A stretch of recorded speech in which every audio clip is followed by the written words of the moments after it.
नमस्ते सर। क्या हाल है?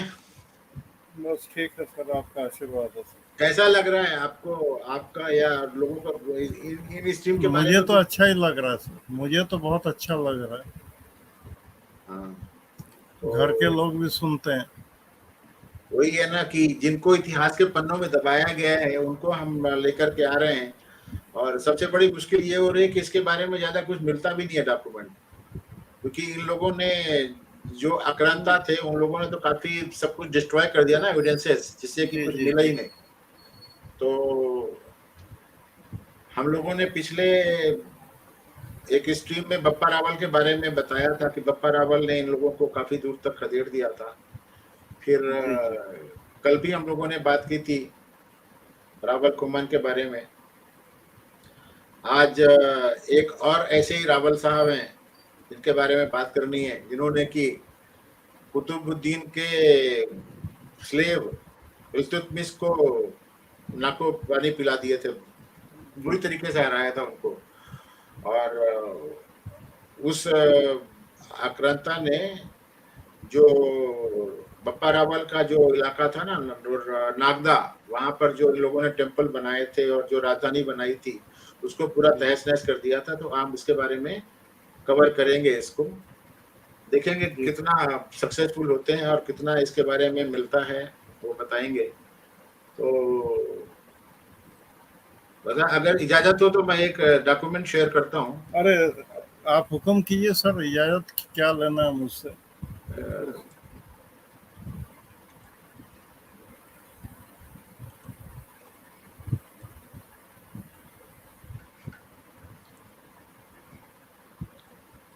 ये है जी सर। रावल जैत्रा सिंह, 1213 से 1261 तक था इनका वो मेवाड़ के इतिहास। अगर इसको लेजेंड ऑफ मेवार .blogspot.com में आप देखेंगे तो वहां पे मिल जाएगा, सारे राजाओं के बारे में वहां पर लिखा हुआ है। जी ये जी। लिखने वाले हैं जो ये साइड मतलब ब्लॉगर हैं, इनका नाम है महेंद्र सिंह राव। ये लोग लिख रहे हैं, आप देखिए क्या बोल रहे हैं। ये महेंद्र सिंह राव जी का फोटो है। जी जी। रावल जैत्र सिंह का जन्म 1213 में रावल जैत सिंह के शासक रावल जैत सिंह मेवाड़ के शासक बने।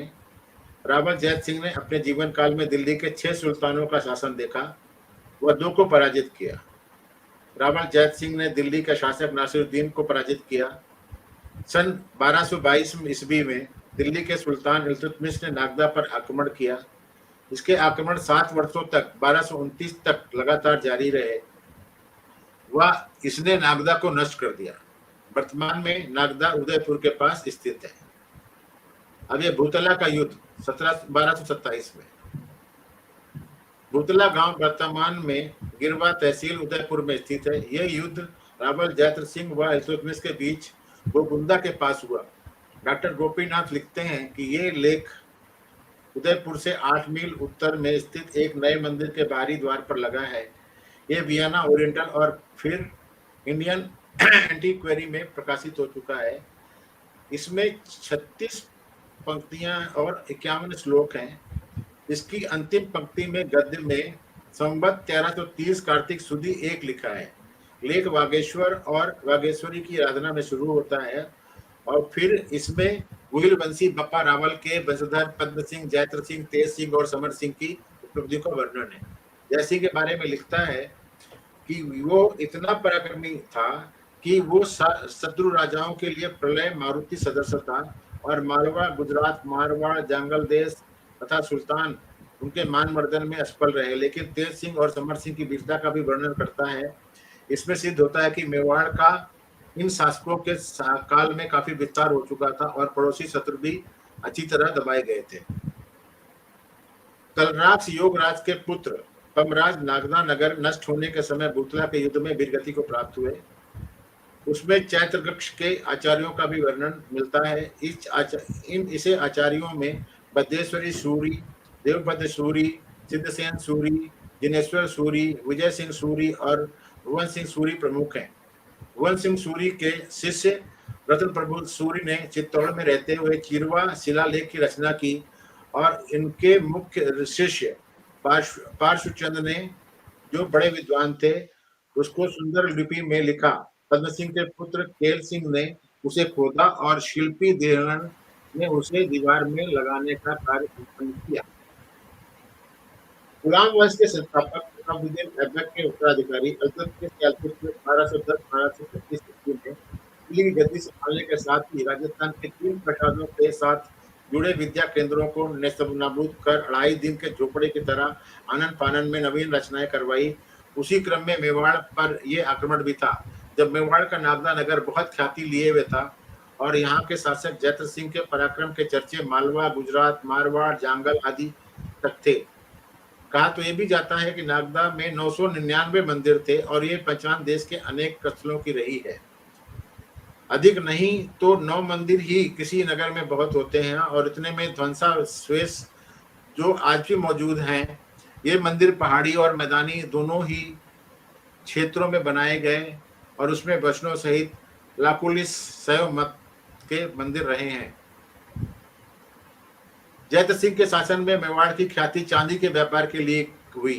गुजरात के समुद्रवर्ती व्यापारियों तक ये भी चर्चा थी कि किंतु व्यापार अरब तक था। इस काल में ज्योतिष के खगोल पक्ष के कर्ता मग द्विजों का प्रसार नंदेशमा तक था। कहने का तो ये सूर्य मंदिर बनाते थे, मगर ये मंदिर वास्तव में वर्ष पल के अध्ययन व वाचन के केंद्र थे। इल्तुतमिश की आंख में जैत सिंह कांटे की तरह चुभ रहा था, क्योंकि वो मेवाड़ के व्यापार पर अपना कब्जा करना चाहता था। जैत सिंह ने उनके हर एक प्रस्ताव को ठुकरा दिया। इस पर इल्तुतमिश ने अजमेर के साथ ही मेवाड़ को अपना निशाना बनाया। चौहानों की रही सही ताकत को भी पदतलित कर दिया और गुइलों के अब तक के सबसे ताकतवर शासक को कैद करने की रणनीति बनाई। ये योजना पृथ्वीराज चौहान के खिलाफ मोहम्मद गोरी की नीति से कोई अलग नहीं थी। उसमें तत्कालीन मियाला, केलवा और देवकुल पाटन के रास्ते नंदेसमा के 9 उद्यपति सूर्य मंदिर को तोड़ा। रास्ते में एक जैन मंदिर को भी धराशायी किया। नंदेसमा का सूर्यातन मेवाड़ में टूटने वाला पहला मंदिर था। अच्छा। तूफान की तरह बढ़ती सल्तनत सेना को जैत्र सिंह ने मुंहतोड़ जवाब देने का प्रयास किया। तलारक्ष योग राज के ज्येष्ठ पुत्र पमराज तांटेर के नेतृत्व में एक बड़ी सेना ने हरावल की हैसियत से बुताला के घाटे में युद्ध किया। हालांकि वो बहुत वीरता से लड़ा, मगर खेत रहा मतलब मर गया। उसने जैत्र सिंह पर आंच नहीं आने दी। गुइलों ने ही नहीं, चौहान, चांदना, सोलंकी, परमार आदि वीर वरों से लेकर चारणों और आदिवासी वीरों ने भी इस सेना का जोरदार ढंग से मुकाबला किया। बुगुंदा की ओर से नागदा पहुंचने वाली घाटी में एक घमासान हुआ। लहराती शमशीरों की लपलपाती जवानों ने एक दूसरे के खून का स्वाद चखा और जो धरती बचपन से ही सराहा होकर मां कहलाती है, उसका जवान खून को अपने सीने पर बहते हुए झेला। इसमें जैत सिंह को एक शिकंजे के तहत घेर लिया गया, किंतु उसको नेताओं ने महफूज रखा और पास ही नागदा के एक साधारण से घर में छिपा दिया। इल्तुतमिश से गुस्सा शांत नहीं और उसने आगे बढ़कर नागदा को घेर लिया। एक एक घर की तलाशी ली गई। हर घर सुनसान था। उसने एक एक घर फूकने का आह्वान किया। यही नहीं, नागदा के सुंदरतम एक एक मंदिर को बुरी तरह तोड़ा गया। ये मेरे सनातनी साथियों, हिंदुओं, सिंधी साथियों से गुजारिश है कि इसको ध्यान से पढ़ें। फिर से मैं पढ़ता हूं। उसने आगे बढ़कर नागदा को घेर लिया। एक एक घर की तलाशी ली गई। हर घर सुनसान था। उसने एक एक घर फूकने का आह्वान किया। यही नहीं, नागदा के सुंदरतम एक एक मंदिर को बुरी तरह तोड़ा गया। हर सैनिक ने अपनी खींच का बदला एक एक बुत से लिया। बुत मतलब मूर्ति से। सभी को इस तरह तोड़ा फोड़ा कि बाद में जोड़ा ना जा सके। तभी तो ये कहावत रही है, आलिया रे मस मुर्ताऊ बांध्यात आवे, जैत नी पावे तो नागदो हलगावे। इस पंक्ति मात्र चिरस्थायी श्रुति ने भूतला घाटी के पूरे युद्ध का विवरण करते हुए अंक में समा रखा है। इसका मतलब क्या होता है कि ये इल्तुतमिश आया और जब उसने मनुष्यों को नहीं पाया तो जो मूर्तियां थी उनको ही, नागदा की जो मूर्तियां थी ना, उनको ही तोड़ दिया।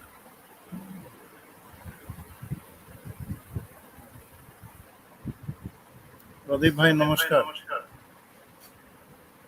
रावल जैत सिंह के युद्ध। रावल जैत सिंह ने युद्ध जीत लिया। सन 1229 में नागदा पर इल्तुतमिश का अंतिम हमला। सन 1234 में दोनों सेनाओं के बीच फिर युद्ध हुआ, पर इस बार रावल जैत सिंह ने इल्तुतमिश को पराजित किया। सन 1236 में बीमारी के चलते इल्तुतमिश की मृत्यु हुई और उसकी पुत्री रजिया सुल्तान को तख्त पर बैठी। 1253 में 1236 में रजिया सुल्तान आई, लेकिन उसने फिर हिम्मत नहीं की उसके ऊपर, और फिर 1253 में रावल जैत सिंह का देहांत हो गया। ये है इनकी कहानी। अब आपके पास में मैंने जो भेजा हुआ उसको पढ़ लो। जी समझ में। वो हिंदी में अंग्रेजी में? अंग्रेजी में सर। पढ़ो। मैंने हिंदी में पढ़ लिया, आप अंग्रेजी पढ़ो। सेम चीज लिखी हुई शायद। एक सेकंड सर। जी नमस्ते। जी दादा, चांस पास। सेम दादा, चांस पास। जी जी आशीर्वाद। Rawal Jaitra Singh, destruction of Nagda and defeat of Iltutmish, c 1213 to 1253। आवाज आ रही है साफ सर? हाँ। The life and work of Rawal Jaitra Singh is critical for three reasons. First, Rawal Jaitra Singh forms a vital link in the saga of Hindu resistance to Turkish and Afghan invaders in the 13th century. He thus provides a crucial continuity to the victorious saga of Bappa, Kuman, Shakti Kumar against the Islamic invaders. Second, Jaitra Singh's battles provide perfect response in exposing the lie called the Delhi Sultanate. Jaitra Singh waged a protracted conflict with slave ruler Shamsuddin Iltutmish, lasting for 10 years from c. 1224 to 1234. The third and most important reason, both Todd and Shamal Das failed to make even a mention of this great king in their works, because most excavations and research around his era happened much later. The Chirwa inscription of c. 1273 forms the basis of a lot of truth that could be ascertained about Jaitra Singh. Dr. Gopinath Sharma has mentioned in his book Rajasthan Ki Itihas Ki Srot, 1983, page 110, an inscription located at the outer gate of a new temple located 8 miles north of Udaipur in the Pratapgarh Tehsil of Chittorgarh, giving important information about the descendants of Bappa Rawal, Padma Simha, Jatra Simha, Tej Simha, and Samar Simha. It is now known as the Chirwa inscription. In the Vienna Oriental and Indian antiquary journals, articles are published regarding the Chirwa and the Mount Abu inscriptions, providing valuable details about Jatra Simha. Based on these sources, we try to tell the story of this great Rawal of Mewar. At the Second Battle of Tarayan in c. 1192, the first significant defeat of the Hindu king Prithviraj Chauhan happened at the cruel hands of Muhammad Ghori. This changed the contours of the Hindu-Muslim conflict in Bharat irreversibly. Ghori killed Prithviraj and appointed Kutubuddin Aibak as governor in northern India. Aibak was a slave general with Ghori, since Ghori had only a daughter as his child. Aibak died in c. 1210 while playing polo, and Shamsuddin Iltutmish became the new ruler of Aibak's territory. Iltutmish was a ruthless Islamist who amassed a huge army and started destroying Hindu kingdoms of Ranthambore and Mandor. He also destroyed many educational institutions in Rajasthan and turned towards Mewar. He was confronted by Rawal Jaitra Singh of Mewar, who was ruling a beautiful temple city of Nagda at that time. Nagda was situated 20 kilometers north of present-day Udaipur, and it was also one of the twin capitals of Mewar, the other being Chittor. Legend has it that Nagda had 999 Shaiva, Vaishnava, and Jain temples at that time. During Jaitra Singh's reign, Mewar also became an important center for trade in silver. Iltutmish set out to destroy Mewar via Ajmer. The Chauhans were still weak, so were easily subjugated. Iltutmish destroyed the famous Sun temple at Nandeshma During those times, Mugh Brahmins were known as great astrologers and used to build these sun temples to predict events of the year, and these temples were great education centers for astrology. It is said that Nandeshma Sun Temple was the first temple of Mewar to be destroyed. The Mewar forces of Jaitra Singh, led by Parmar Tanter, attacked Iltutmish in the valley, connecting Gogunda with Nagda in c. 1229. This is also known as the Battle of Bhutala. It is one of the fiercest battles of Rajasthan in which thousands from either side were killed. Tanter died defending his king, but succeeded in salvaging Jatu Singh from the Islamic army. Jatu Singh took refuge in a house in Nagda, and Iltutmish burnt down the entire city of Nagda, razing each and every temple to the ground. Many Chauhans, Solankis, Parmars, Charans, and tribal Bhils wrought havoc on the Muslim army. Jayatra Singh was surrounded but escaped unhurt. Iltutmish's army too was nearly decimated and he was forced to retreat. The destruction of Nagda is one of the most brutal and yet the most neglected assault of Islamists on Hinduism in the subcontinent. Each and every idol was ordered to be broken in a way that it couldn't be rebuilt. There's a famous saying in Mewar which bears witness to this mindless plunder. Soldiers of Iltutmish can only fight with idols. When they couldn't find Jayatra Singh, they burned down Nagda. Invaluable scriptures and historical inscriptions were lost in Iltutmish's mad desire to destroy Hindu temples. The ruins of Nagda today are mute reminders of the bruised soul of Mewar at the hands of the Muslim looters. The sheer beauty and magnanimity of these ruins is enough to enlighten what majestic structures had been lost to this evil mafia. Jaitu Singh got the Baghela pond constructed in the memory of the martyrs of Hutala. Eminent historian Dr. Shri Krishan Jugnu too has described this battle and its aftermath in his book.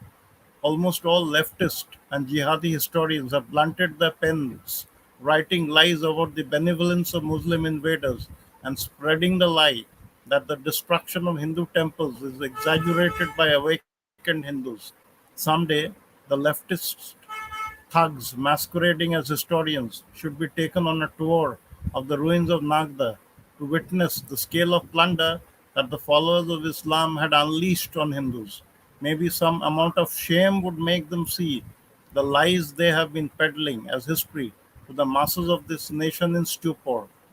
At that time, Gujarat was under the Solanki king Bhimdev, who was also referred to as Bhola Bhim, meaning naive Bhim, because of his young age and later his indifferent rule. The real power centers were the father son duo of Baghel Rajputs, Rana Lavan Prasad and his son Veer Dhawal. Gujarat was a declining power at that time, and Iltutmish had his eyes set on Gujarat. Veer Dhawal had reached out to Jatra Singh of Mewar and Som Singh, Uday Singh, and Dharwarsh of Marwar for a military alliance before the destruction of Nagda. Mewar's Rawal Saman Singh had been defeated by Gujarat's Kitu Chauhan 4 generations ago, and Mewar had been reduced to being a vassal of Gujarat during the subsequent reigns of Kumar Singh and Padam Singh.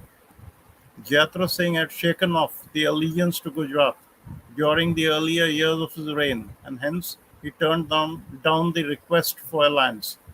Meanwhile, Iltutmish had amassed wealth from his loot of Rajasthan and started engaging even Hindu soldiers in his side in order to become a formidable force. Jayatra Singh miscalculated the strength of Iltutmish and was defeated. He lost many valuable Rajputs, and Nagda was completely destroyed. Jayatra Singh retreated to Chittor and sent emissaries to Veer Dhawal to fight Iltutmish jointly. The Hindus finally regrouped and attacked Iltutmish at an unknown place in Mewar and defeated him in CE 1234. Iltutmish died shortly after this defeat in CE 1236. This was the first defeat of the so-called Delhi Sultanate by a king of Mewar. The Chirwa inscription describes this victory in the words, Jaitra protected the earth and proved Agastya to the sea of Turushka armies. The inscription is referring to the Hindu sage Agastya, who is believed to have drunk an entire ocean. Jatra Singh thus managed to save the silver trade of Mewar and recovered his kingdom from the brink of annihilation. Nagda was, however, lost permanently, and Jatra Singh was prompted to declare Chittor as the capital of Mewar. Jatra Singh is also recorded to have defeated a Muslim army of Sindh. The Abu inscription describes this victory in these words: "The ghosts of the Mewar army, intoxicated by drinking the blood of the army of Sindh, praise the strength of Jatra Singh." G. H. Ojha dug up Persian annals and believes that the Sindh army belonged to Jalaluddin, who defeated a Hindu king, Jai Singh of Thatta in Sindh, and invaded Gujarat. Jatra Singh intercepted him en route to Gujarat and looted his wealth. The final battle by Jatra Singh was with Nasiruddin Mahmud of Delhi in c. 1248. The fighting lasted 8 months, and Nasiruddin was forced to return to Delhi. Besides fighting the Muslim invaders, Jatra Singh also subjugated Tribhuvanpal of Gujarat in c. 1242, as also the Chauhans of Nadal, Parmars of Malwa, and other smaller kingdoms surrounding Mewar before restoring the authority of his family. This great king was the ruler of Mewar for a long time and relinquished his throne to his son, Tej Singh, within his lifetime. Jatra Singh died somewhere between c. 1253 to 61 due to natural causes at a ripe old age. Tej Singh was an equally aggressive king and continued expansion of Mewar. He humbled Vishal Dev of Gujarat. Tej Singh ruled till 1273, and then his glorious son, Samar Singh, ruled Mewar for nearly 30 years. Samar Singh joined hands with rulers of Gujarat and defeated the slave ruler Ghyasuddin Balban, pushing him back to Delhi. The Chirwa inscription describes Samar Singh thus: "He was like a lion in annihilating his enemies, extremely courageous, luminous like the moon, focused on his karma, and intensely aware of his dharma." Samar Singh died in c. 1303 when Ratan Singh became the ruler of Mewar. The most vicious and sustained attack on Chittor was to be endured by young Ratan Singh, whose resistance to Alauddin Khilji has been forever etched into the history of Hindu-Muslim conflicts in the subcontinent. We thus come to the end of this extremely crucial phase of resistance to Islam by the Hindus.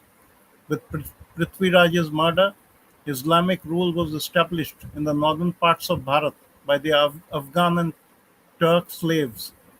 Arab invasions were by now a thing of the past. Islam had well and truly arrived into the subcontinent after incessant onslaughts for 500 years. Mewar still managed to fend off this entrenched Islamic rule from Chittor, but couldn't do much beyond her borders. In the rest of the nation, Islamic states mushroomed in Sindh, Bengal, Bihar, etc. The Rathors from Kannauj were forced to seek newer pastures in Marwar of Rajasthan, and the Rajputs of Gwalior were driven out to seek shelter in the Kachhawa region of Amer. Thus, the three clans of Amer, Marwar, and Mewar combined in Rajasthan to take on the Islamic invaders for the next 400 years, that is from c. 1300 to 1700.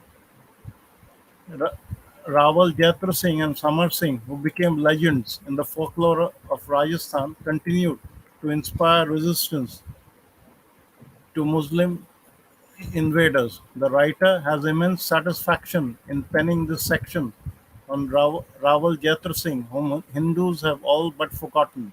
Without Jaitra Singh, the slave dynasty would have rapidly Islamized our nation, and for which we must look back with a lot of pride and gratitude that, in spite of the reverses, the great Maharanas rose back from the ashes of their destruction to defeat the Islamic zealots.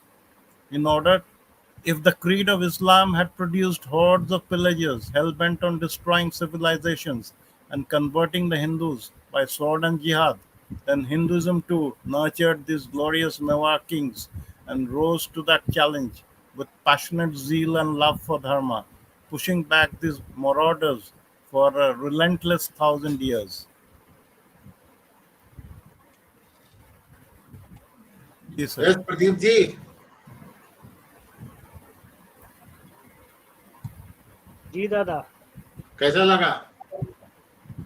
दादा लगा तो बहुत बढ़िया, लेकिन ये ढूंढने में मिलती नहीं है चीजें,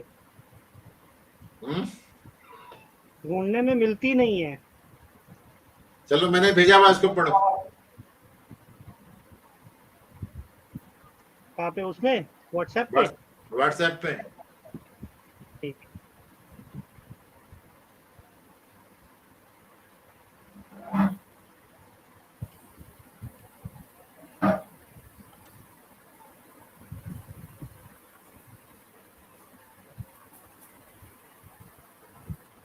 मिल गया?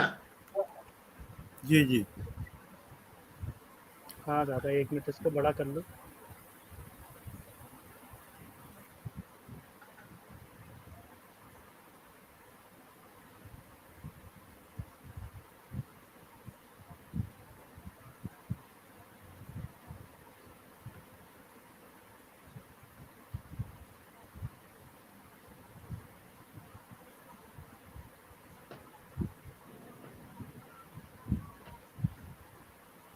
तो क्यों नहीं करता ये?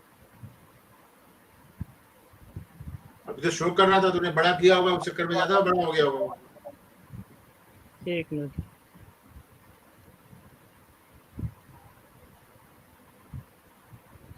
ऊपर नीचे करो, दिखा तो रहा है तो वही डॉक्यूमेंट। मेरे ख्याल से जब मैं वहां पे रहूंगा तभी दिखाई देगा। कहाँ पे? जब मैं डॉक्यूमेंट पे रहूंगा तब दिखाई देगा। हाँ तो ऐसे ही पढ़िए ना फिर। ठीक है, मैं डॉक्यूमेंट पे जा रहा हूँ।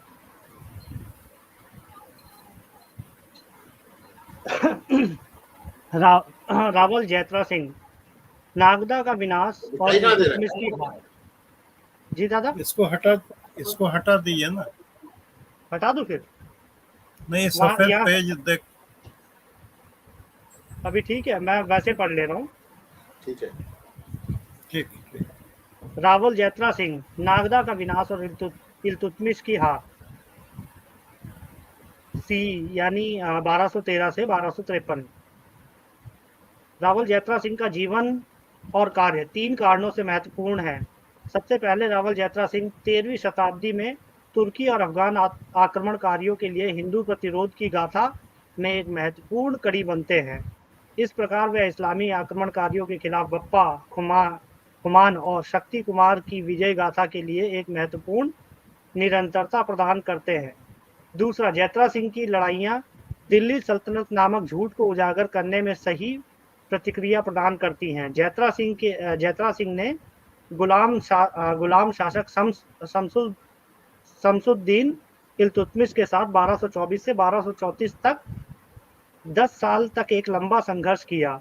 तीसरा और सबसे महत्वपूर्ण कारण टॉड और श्यामल दास दोनों अपने कार्यों में इस महान राजा का उल्लेख करने में भी विफल रहे, क्योंकि उनके युग के आसपास अधिकांश खुदाई और शोध बहुत बाद में हुए। सी 1273 का चिरवा शिलालेख जैत्रा सिंह के बारे में बहुत सारी सच्चाई का आधार है।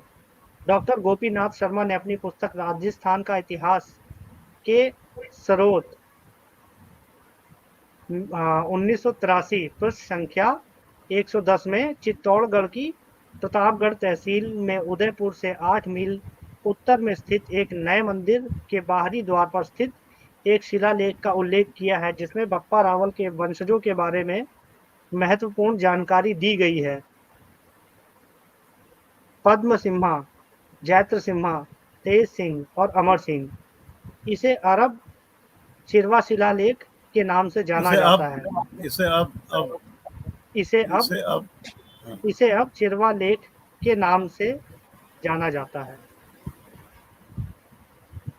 वियना वियना ओरिएंटल और इंडियन एंटिक्विटी पत्रिकाओं में शेरवा और माउंट आबू शिलालेखों के बारे में लेख प्रकाशित किए जाते हैं, जो जैत्रा सिम्हा 26 के बारे में मूल्यवान विवरण प्रदान करते हैं। इन्हीं सूत्रों के आधार पर हम मेवाड़ के इस महान रावल की कहानी बताने की कोशिश करते हैं।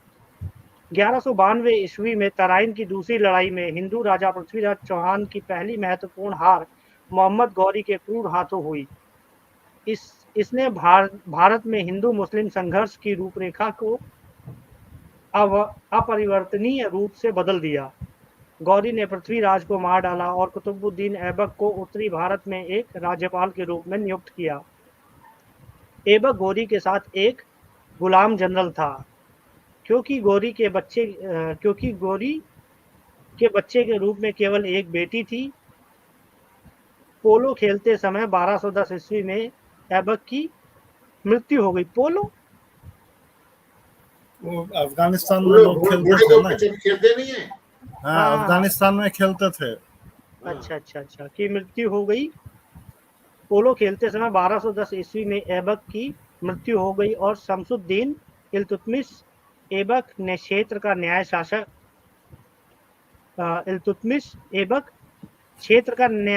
शासक बन गया। ये है यार। इल्तुतमिश एक निर्दयी इस्लामीवादी था, जिसने एक विशाल सेना एकत्र की और रणथंभोर के मंडौर के हिंदू राज्यों को नष्ट करना शुरू कर दिया। उन्होंने राजस्थान में कई शैक्षणिक संस्थानों को भी नष्ट कर दिया और मेवाड़ की ओर मुड़ गए। उसका सामना मेवाड़ के रावल जैत्रा सिंह से हुआ, जो उस समय नागदा के एक सुंदर मंदिर शहर पर शासन कर रहे थे। नागदा वर्तमान उदयपुर से 20 किलोमीटर उत्तर में स्थित और यह मेवाड़ की जुड़वा राजधानियों में से एक था। दूसरा चित्तौड़ है। किंवदंती है कि नागदा में उस समय 999 शैव, वैष्णव और जैन मंदिर थे। जैत्रा सिंह के शासनकाल के दौरान मेवाड़ चांदी के व्यापार के लिए एक महत्वपूर्ण केंद्र बन गया। इल्तुतमिश अजमेर के रास्ते मेवाड़ को नष्ट करने के लिए निकल पड़ा। प्रदीप एक मिनट, ये क्या बोल रहे हैं मालूम है? शैव, वैष्णव और जैन, इसमें एक मिसिंग है। जी वो जो है ना, वो नीले हाँ, एक मिसिंग है। मतलब बिल्कुल था ही नहीं वो नीले टिट्टो वाला। हाँ वो हरे टिड्डे। अच्छा, एक थोड़ा सा मैं आउट ऑफ टॉपिक बोल रहा हूँ। पोलो के बारे में बोले ना, अफगानिस्तान में एक बकरे को छोड़ दिया जाता है और उसको मारकर जो है उसी का लाश को लेकर इन लोग घोड़े पे चढ़कर खेलते हैं। उसको बुश काशी देखिएगा, बुश काशी गूगल कीजिए, आपको मिल जाएगा। वहीं से अंग्रेज लोग जो है पोलो का कॉन्सेप्ट लिया है। चलिए, कोई बात।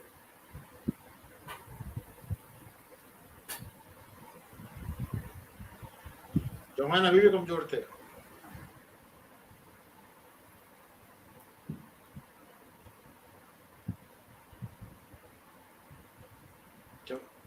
चौहान अभी क्या हुआ? म्यूट है क्या?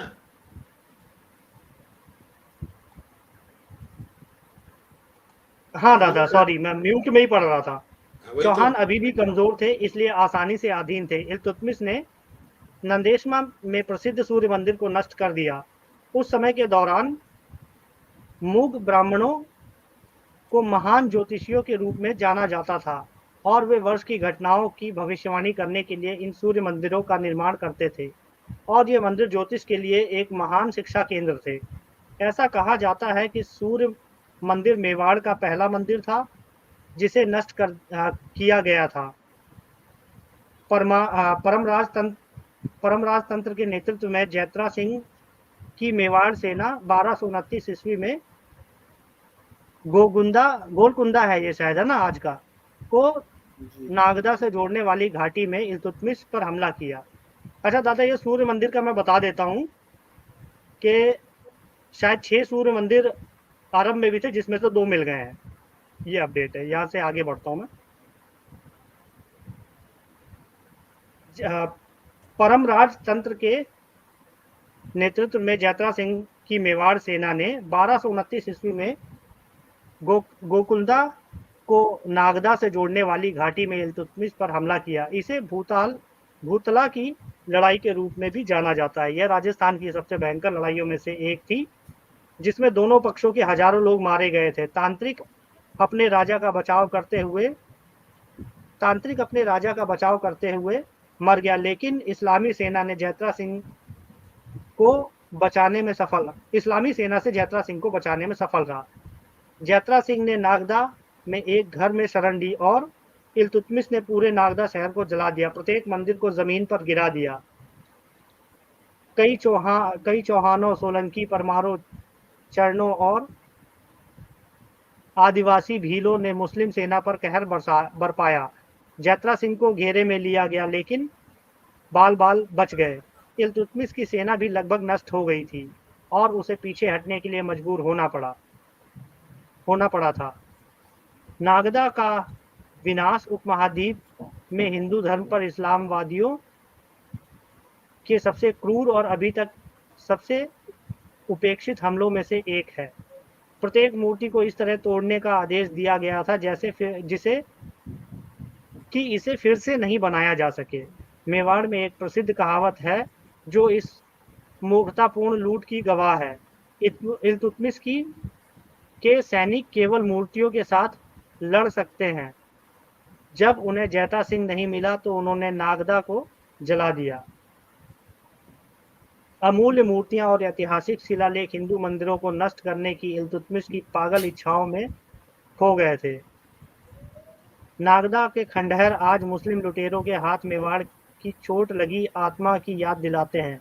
इन खंडहरों की सरासर सुंदरता और उदारता यह बताने के लिए पर्याप्त है कि इस दुष्ट माफिया के हाथों कौन सी राजसी संरचनाएं खो गई थी। जैत्रा सिंह ने भूतला के शहीदों की याद में बघेला तालाब का निर्माण करवाया। प्रख्यात इतिहासकार डॉक्टर कृष्ण जुगनू ने भी अपनी पुस्तक में इस लड़ाई और उसके बाद का वर्णन किया है। लगभग सभी वामपंथी और जहादी इतिहासकार ने मुस्लिम आक्रमणकारियों की उदारता के बारे में झूठ लिखने और यह झूठ फैलाने के लिए अपनी कलमों को कुंद कर दिया है कि हिंदू मंदिरों का विनाश को जागृत हिंदुओं द्वारा अतिरंजित किया जाता है। किसी दिन इतिहासकारों के रूप में खुद को पेश करने वाले वामपंथी ठगों को नागदा के खंडहरों का दौरा करना चाहिए, ताकि यह देखा जा सके कि इस्लाम के अनुयायियों ने हिंदुओं पर कितनी लूटपाट की थी। हो सकता है कि कुछ शर्म की बात उन्हें उन झूठों को दिखाने पर मजबूर कर दे जो वो इतिहास के रूप में इस देश की जनता के सामने पेश कर रहे हैं। उस समय गुजरात सोलंकी राजा भीमदेव के अधीन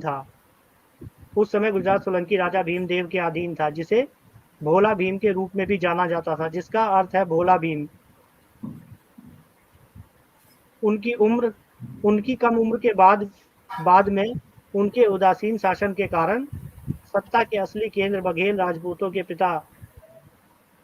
पिता पुत्र राणा लवण प्रसाद और उनके बेटे वीर धवल थे। उस समय गुजरात की ताकत कम होती जा रही थी और इल्तुतमिश की नज़र गुजरात पर टिकी थी।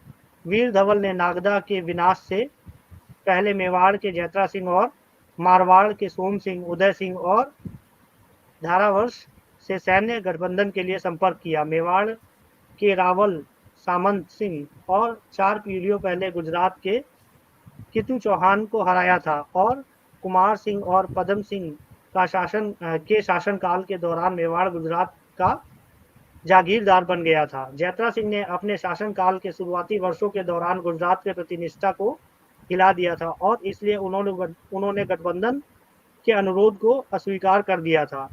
इस बीच इल्तुतमिश ने राजस्थान की अपनी लूट से धन इकट्ठा कर लिया था और दुर्जय बल बनाने के लिए हिंदू सैनिकों को भी अपने पक्ष में शामिल करना शुरू कर दिया था।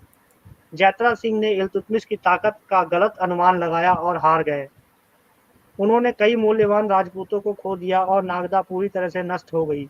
जैत्रा सिंह चित्तौड़ में पीछे हट गए और इल्तुतमिश से संयुक्त रूप से लड़ने के लिए वीर धवल में दूत भेजे। हिंदुओं ने अंततः फिर से संगठित होकर मेवाड़ की एक अज्ञात स्थान पर इल्तुतमिश पर हमला किया और 1234 ईस्वी में उसे हरा दिया। 1236 में सन 1236 में इस हार के तुरंत बाद इल्तुतमिश की मृत्यु हो गई। मेवाड़ के किसी राजा द्वारा तथाकथित दिल्ली सल्तनत की यह पहली हार थी।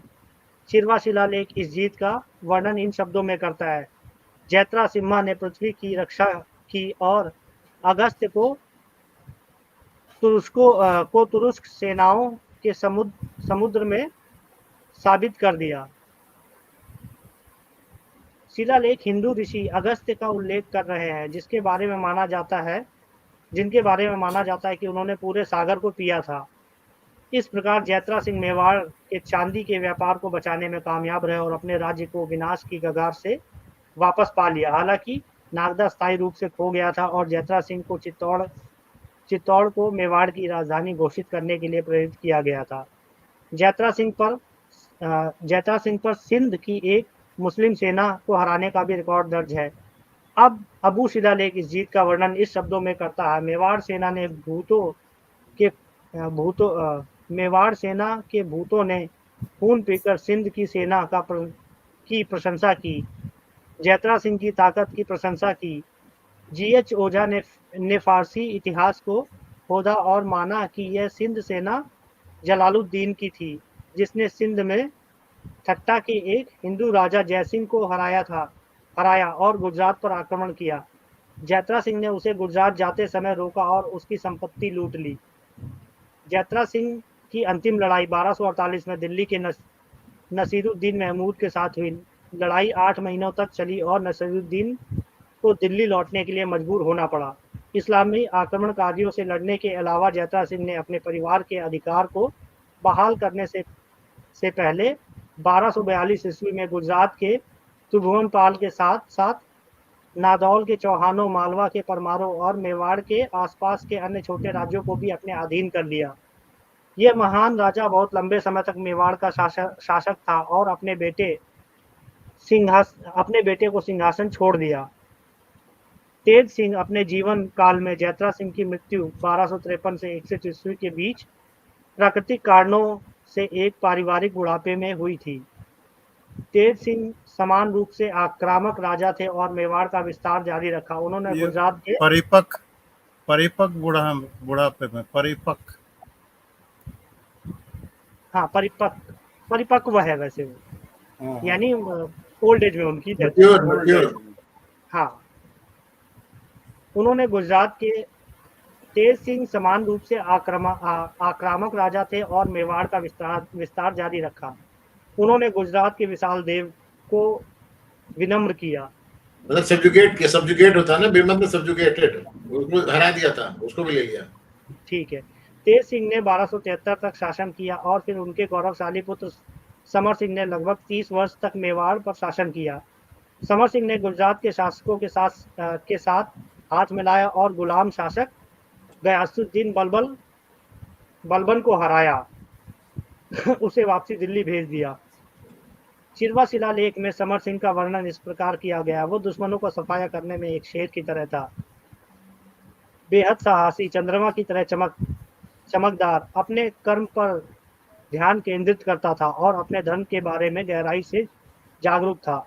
समर सिंह की मृत्यु 1303 ईस्वी में हुई जब रतन सिंह मेवाड़ के शासक बने। चित्तौड़ पर सबसे शातिर और निरंतर हमला युवा रतन सिंह द्वारा सहन किया जाना था, जिसका अलाउद्दीन खिलजी का प्रतिरोध हमेशा के लिए उपमहाद्वीप में हिंदू मुसलमान संघर्षों का इतिहास में अंकित हो गया। इस प्रकार हम हिंदुओं द्वारा इस्लाम के प्रतिरोध को इस अत्यंत महत्वपूर्ण चरण के अंत में आते हैं।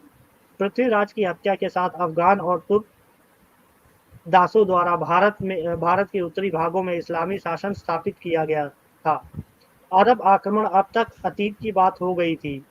500 वर्ष तक लगातार हमलों के बाद इस्लामी अच्छी तरह से और वास्तव में उपमहाद्वीप में आया था।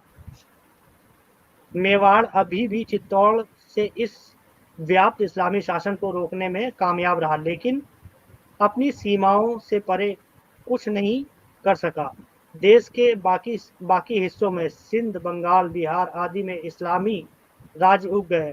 कन्नौज के राठौड़ों को राजस्थान के मेवाड़ के कन्नौज के राठौड़ों को राजस्थान के मारवाड़ में नए चरागाहों की तलाश करने के लिए मजबूर किया गया था और ग्वालियर के राजपूतों को ओमार के कछवा साम्राज्य में शरण लेने के लिए बाहर निकाल दिया गया था।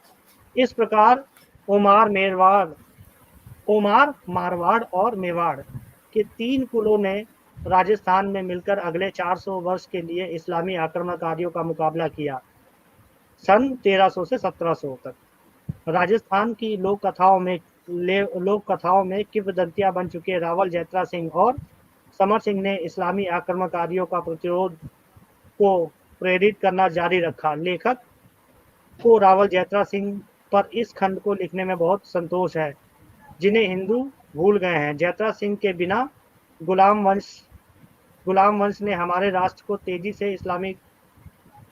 से इस्लामीकरण किया होता, और जिसके लिए हमें बहुत गर्व और कृतज्ञता के साथ पीछे मुड़कर देखना चाहिए कि विपरीत परिस्थितियों के बावजूद महान महाराणा इस्लामी कट्टरपंथियों को हराने के लिए अपने विनाश की राख से वापस उठे। यदि इस्लाम के पंथ ने सभ्यताओं को नष्ट करने और तलवार और जिहाद द्वारा हिंदुओं को धर्मांतरण करने पर आमदा लोगों की भीड़ पैदा की, तो हिंदुओं ने भी इस गौरवशाली मेवाड़ राजाओं को पोषित किया, जो धर्म के लिए भावुक, उत्साह और प्रेम के साथ उस चुनौती का सामना करते थे। इन हत्यारों को हजारों वर्ष तक पीछे ढकेलते रहे। जी दादा जी बहुत बढ़िया।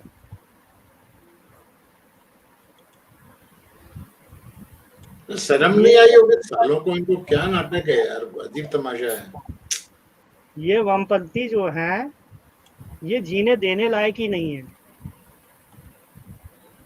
यहाँ ये जो पोषित हो रहे हैं, इनको लात मार के जिस देश की भी ये वो है ना दूत है, ठुड्डे मार के वहां जो है ले जाओ हवाई जहाज में और बिना पैराशूट के फेंक दो।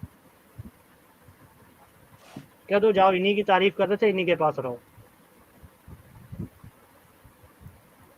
इन सब राजाओं के बारे में देखिए, अभी हम लोग स्ट्रीम कर रहे हैं तो पता चल रहा है, नहीं तो कुछ मालूम ही नहीं था। मुझे तो कुछ नहीं मालूम था इनके बारे में। अरे वो हराम की जनी बुढ़िया, जिनका पूरा जो है खानदान अंग्रेजों के चाटने में लगा हुआ था, सारे चाटते आए अंग्रेजों का।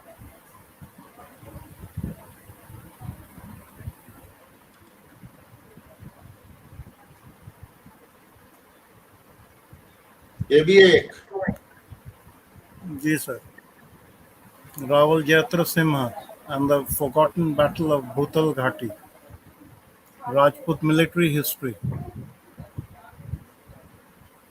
and military personalities. Important battles. Rajput history is like an ocean. There are numerous personalities and countless valorous incidents.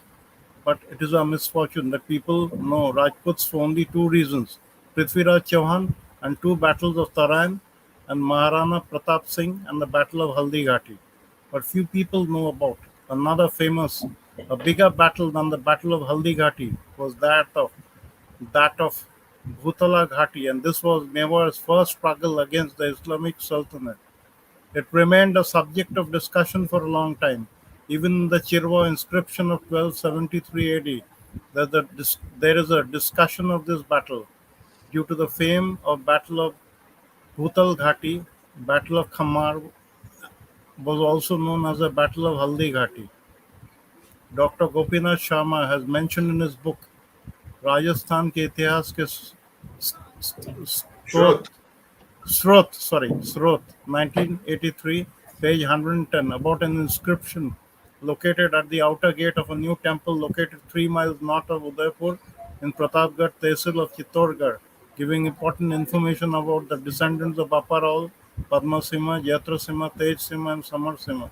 It is now known as the Chirwa inscription. The Chirwa inscription has 36 lines and 51 verses. The last line of the inscription is in prose, mentions Samvat 1330 Sudi. The inscription begins with the worship of Vageshwar and Vageshwari and then describes the achievements of Padma Singh, Jatra Singh, Tej Singh, and Sama Singh, the descendants of the Guhil Vanshi Bappa Rawal. It is written that Jatra Singh, a mighty ruler, and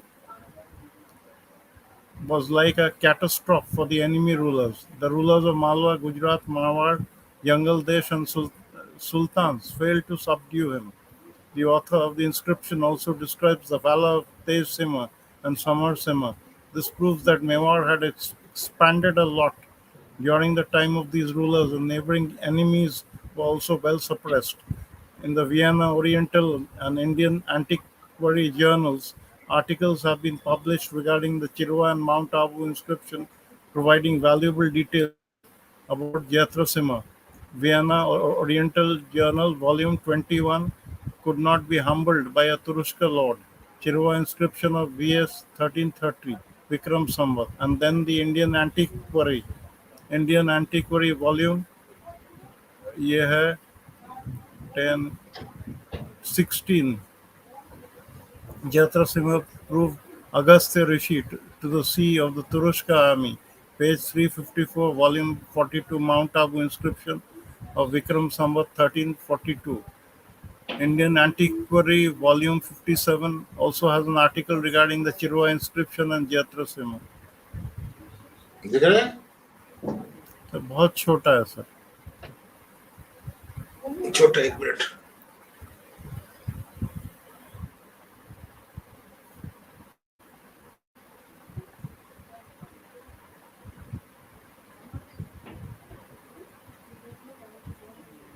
बहुत ही छोटा है sir. एक minute, नहीं दिखेगा, रहने दो.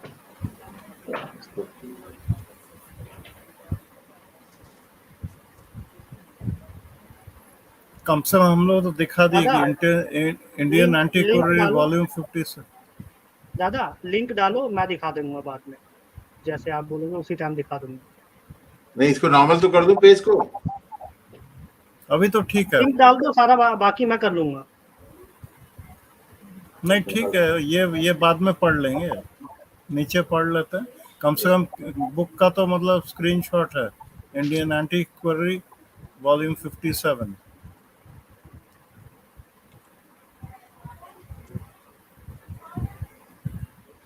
ये लो, डाल दिया.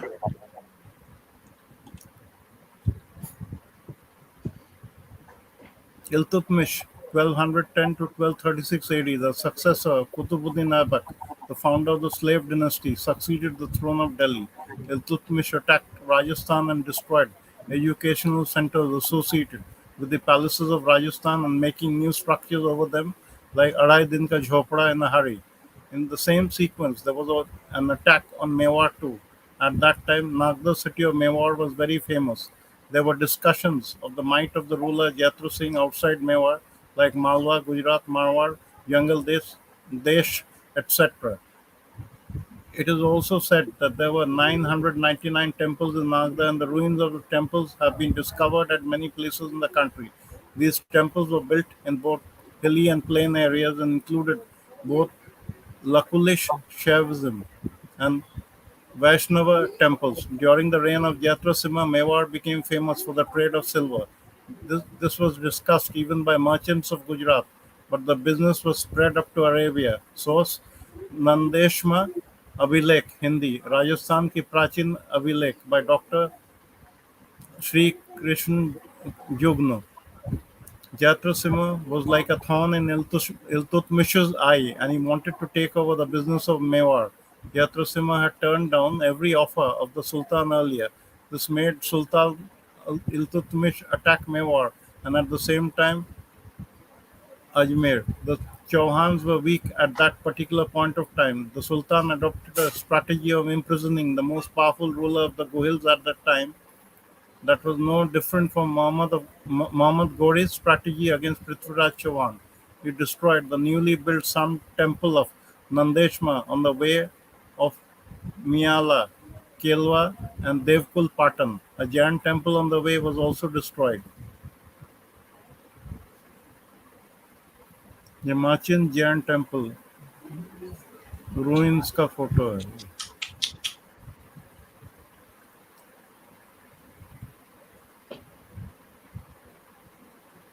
नीचे है जैन टेम्पल एट माचिन, उसी का मतलब कुछ कुछ मूर्तियां बाहर जो दिख रही हैं, खुदाई किया हुआ सब. Surya temple of Nandeshwar destroyed by Muslim invader Sultan Shamsuddin Iltutmish in the 13th century.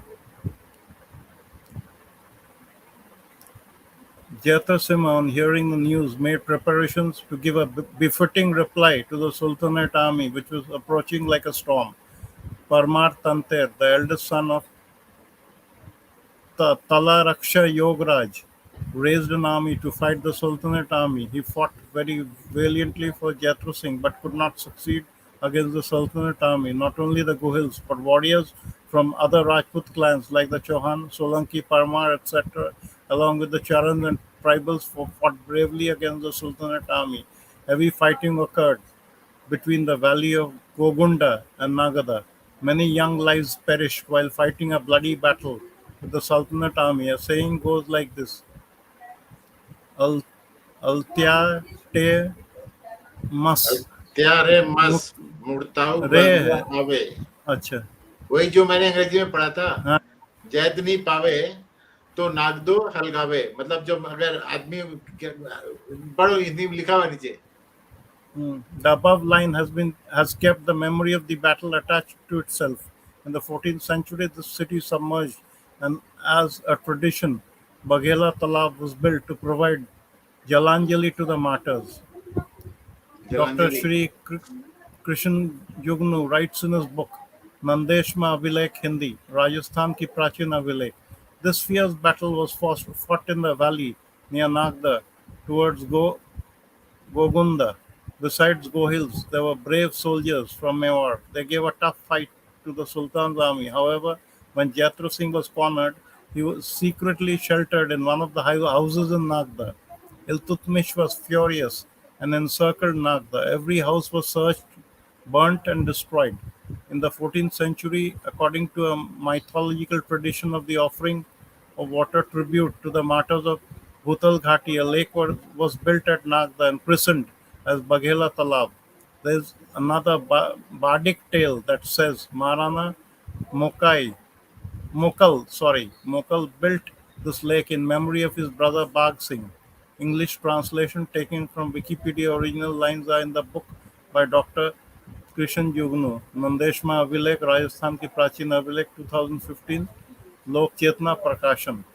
Below is the image of Indian Antiquary, Volume 26, which contains the line Jatra Sima proved Agastya Rishi to the sea of the Turushka army.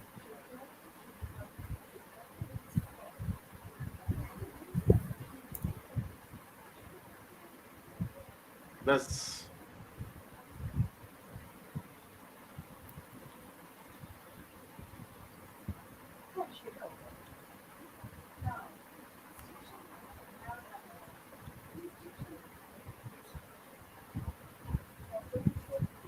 अब ये क्या बोलते हैं, toad के बाद, toad में है कुछ क्या इसके बारे में?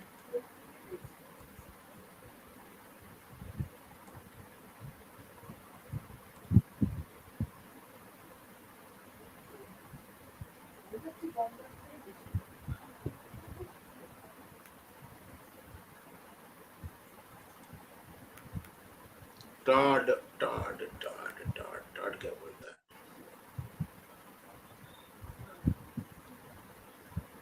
अगर होता तो ये लोग लिखते थे ना, नहीं है शायद, इसमें नहीं होगा. देखता हूँ सर एक दफा.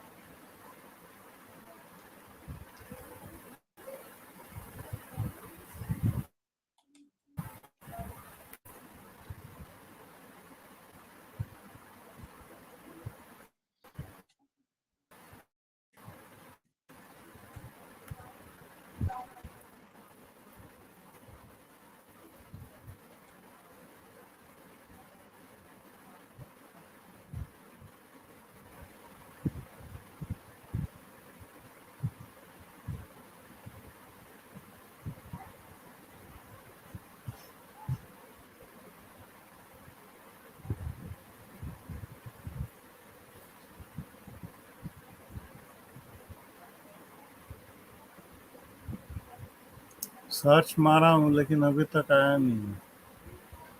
वर्किंग ऑन इट बोल रहा है ना। कौन जैत्र सा वाला सिंह दादा? कर्नल टॉड का जो किताब है, टॉड, कर्नल टॉड का। कर्नल टॉड का अमेरिकन एंटीक्विटी। नाम बताइए, कहीं मैंने भेजी तो नहीं हुई ऑलरेडी? नहीं, किताब तो भेज दिया। नो मैचेस फाउंड बोल रहा। नहीं तो हम लोग तो पढ़े ना कि ये ओमिट कर गए थे इनके बारे में बोलना। टॉड दादा एक मिनट, एक नजर मारना, ये वही वाली बुक है जो जो जिसकी बात हो रही है? एक नजर कौन मारो सी? आप। इंडियन एंटिक्विटी वॉल्यूम 57, ये वो बुक है? एक मिनट, मेरा थोड़ा सा वो हम्म। चार्ज खत्म हो गया, जरा चार्जर लगा दूं। जी जी। हाँ, अब देखिए ये वो वाली बुक है। रोमन न्यूमेरिक बुक है, LV II। नहीं, ठीक, वो ठीक है। वॉल्यूम ऊपर नाम वही है ना। हाँ वॉल्यूम तो हाँ, इंडियन एंटीक्वरी, हाँ इसमें मिलना वॉल्यूम चाहिए। इसके बहुत सारे हैं, हाँ, इसलिए पूछ रहा हूँ, ये वॉल्यूम है वो? हाँ, तो उसमें, हाँ, आप ये कीजिए ना, सर्च में जैत्र लिखिए, आ जाएगा। जैत्र वर्ड डालने से आ जाएगा। नहीं यार, नहीं आ रहा है? सर्च में मारिए ना, जैत्र, जितना बार आएगा वो दिखाई देगा। मुझे लगा दादा इमेज है, ये कुछ भी नहीं ढूंढने में आ रहा। नहीं, क्यों नहीं आएगा? आपका एक्रोबैट रीडर में खोलेंगे तो आ जाएगा ना, उसमें तो सर्च ऑप्शन है तो। एक minute, open with Acrobat reader. हाँ, उसमें आपको सर्च ऑप्शन मिल जाएगा। देखिए, जैत्र सिंह अंदर चालू किया।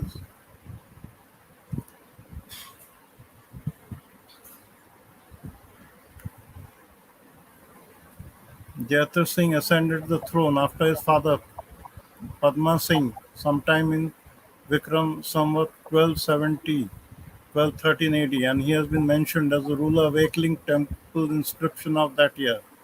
The Ahar grant proves that the Chalukyas' hegemony survived in Mewar till the beginning of the 13th century.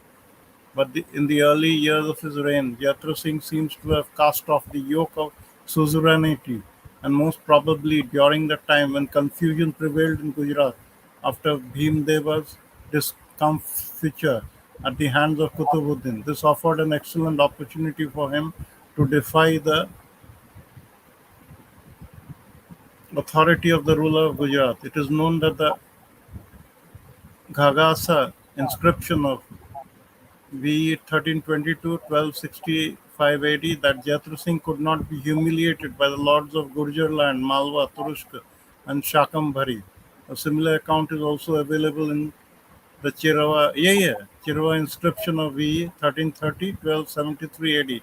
It shows he might have come in conflict with many powers, but his most momentous struggle might have been fought with the Gujar prince, the Hamir Mother Mardan of Jai Singh Suri, composed in the year V 1280-1229 AD, informs that Jaitur Singh of Mewar was confident of the strength of his sword and so did not care to respond to the call of the ruler of Gujarat when Iltutmish invaded.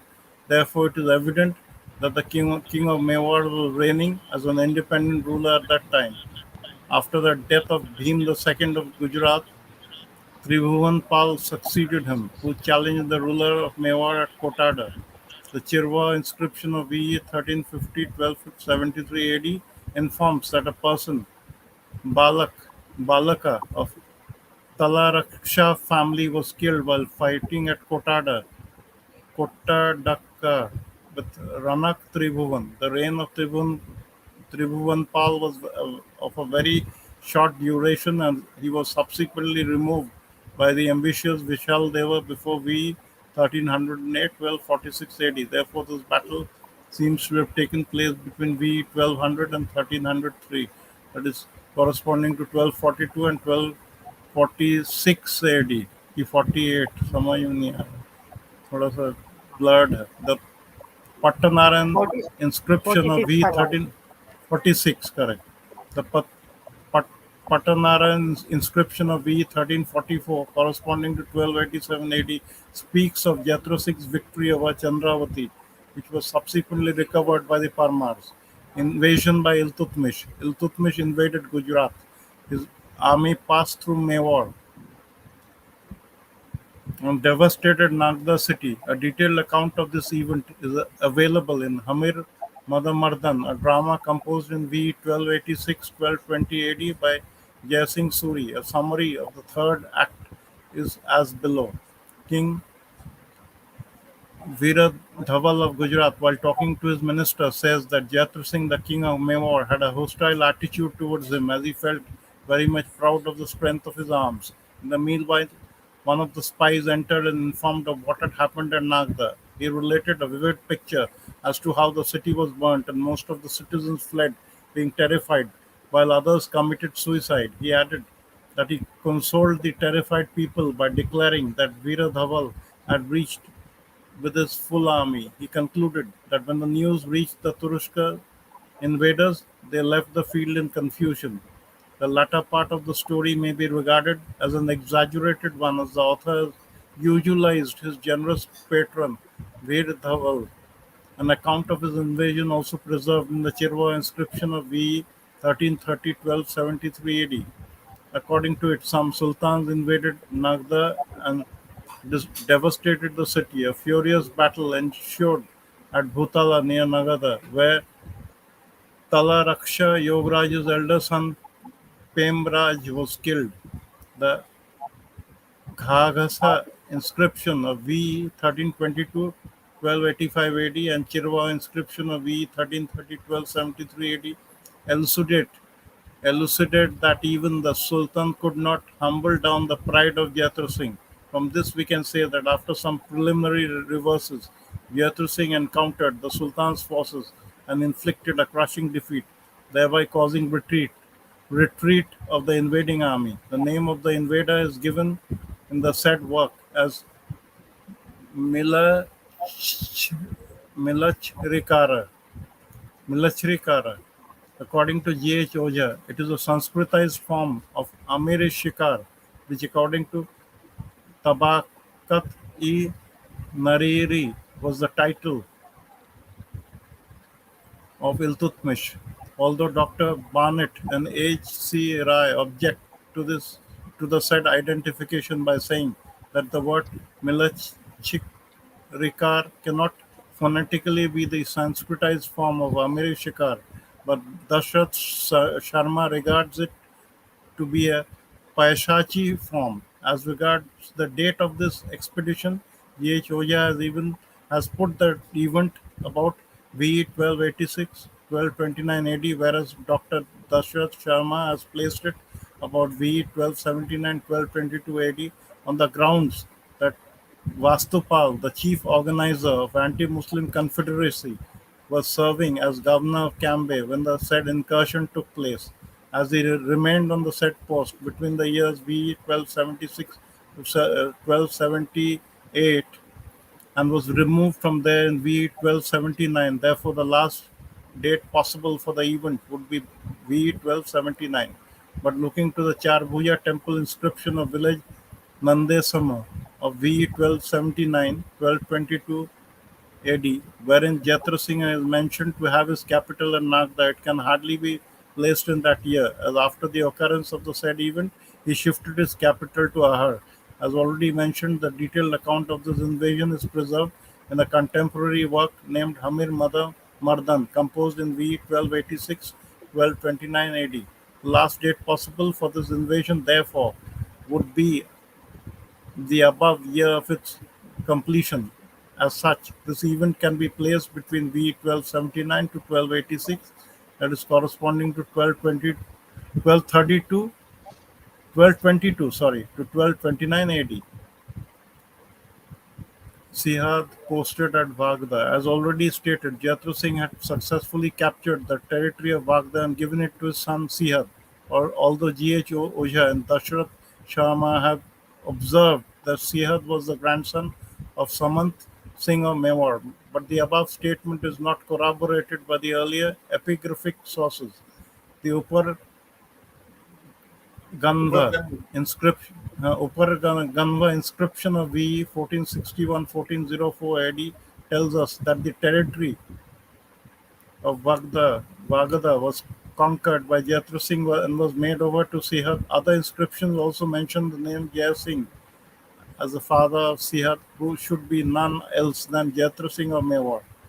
Battle of Arthuna. The Chirwa inscription of V 1330, corresponding to 1273 AD, mentions that Madan, the Tala Raksha of Chittor, while fighting for Jaisal in the battlefield of Uthunuka, Arthuna, displayed conspicuous gallantry by punishing some Panchala Gudika Jayatramal, the above adversary of Jaisal, having the title Panchala Gudika, cannot be identified with certainty. Perhaps Jayatramal referred to the above as Jayatugi, the ruler of Malwa. This identification is also corroborated by the Gahasa inscription of V 1332, that is of 1265 AD, and the Chirwa inscription of V 1330, that is of 1273 AD, which contain the account of the victory of Jaitur Singh over some Malwa ruler.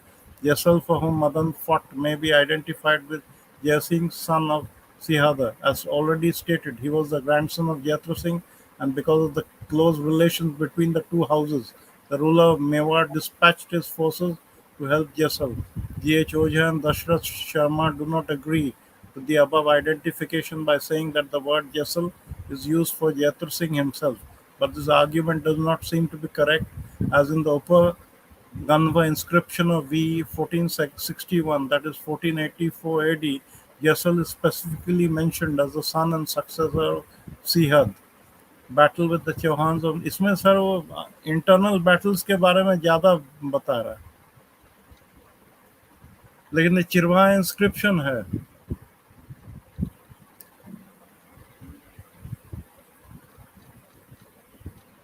इसमें internal स्क्वाबल्स and battles ज्यादा मतलब बताएगा. तेज Singh also तेज सिंह तक गए थे ना. हाँ जी, उसका लड़का समर सिंह था, फिर तेज सिंह था ना. यहाँ पे तेज सिंह के बारे में बताना. तेज सिंह ऊपर है सर, थोड़ा सा ऊपर नीचे करेंगे तो तेज सिंह आ जाएगा. आया है मतलब, और थोड़ा सा मतलब ऊपर करेंगे आप, नीचे ले आइए थोड़ा सा, तेज सिंह आ जाएगा. तेज Singh succeeded his father Jaitra Singh before V 1309, that is 1252 AD. The names of his ministers were Jalhan, Simandhar and Kanga. Jalal remained in office for a few years only. That अगर तेज सिंह बलबन को हरा देता है तो हमारा जो आज का स्ट्रीम है वो खत्म हो जाता है, ये बोलना चाहता हूं. जी जी जी, वहां तक आ गए हैं. And was succeeded by Simandhar before V 1316, that is 1259 AD, whose name is found mentioned in the copper plate of V 1316, that is of 1260 AD. The Khasa inscription of V 1317, that is of 1260 AD. The colophon of Shravaka Patik Kramana Sutra Churni of V 1317, that is of 1261 AD. And in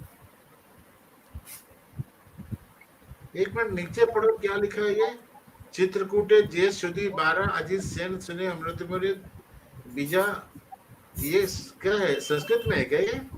जी, मतलब उस समय संस्कृत चलती थी लगता है. बिल्कुल. ये दादा ये संस्कृत के दो पहली लाइन पढ़ना, संस्कृत की. हाँ, ये संस्कृत की दो लाइन पढ़िएगा प्लीज. ऊपर वाली. हाँ जी, हाँ जी. थोड़ा बड़ा करके पढ़ेंगे. इसको बड़ा करते हैं.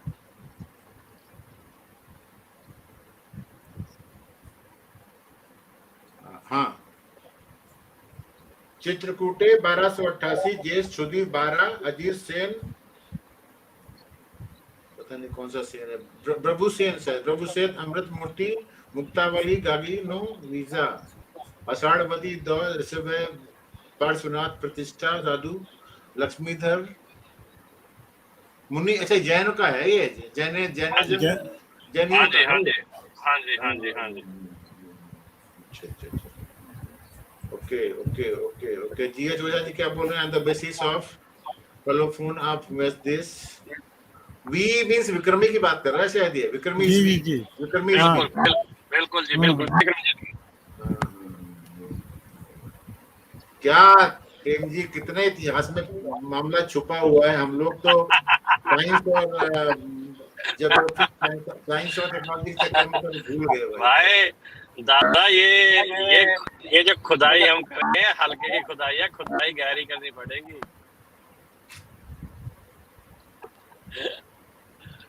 दादा आगे पढ़ो. एंड इन, आगे पढ़ो. And in the Chittor, Chittor inscription of V 1323 corresponding to 1266 AD. Simandhar was a staunch follower of Jainism. One of his sister-in-laws, namely Dhandi, got completed Dasha Vaikalika Sutra Churni at Chittor in V 1352, which is now preserved in the Patan Bhandar. His wife's name was Nebhala Devi. He seems to be different from Shravaka Samudradhara, son of Abhaya, mentioned in the colophon of V 1809, corresponding to 1252.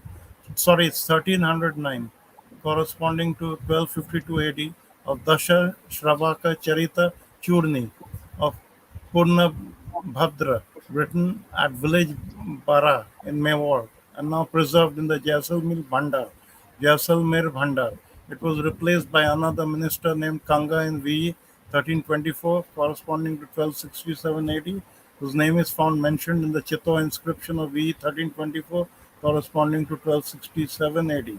More details of the various engagements of Tej Singh are available. He seems to have measured sword with Vishaldev Baghela of Gujarat.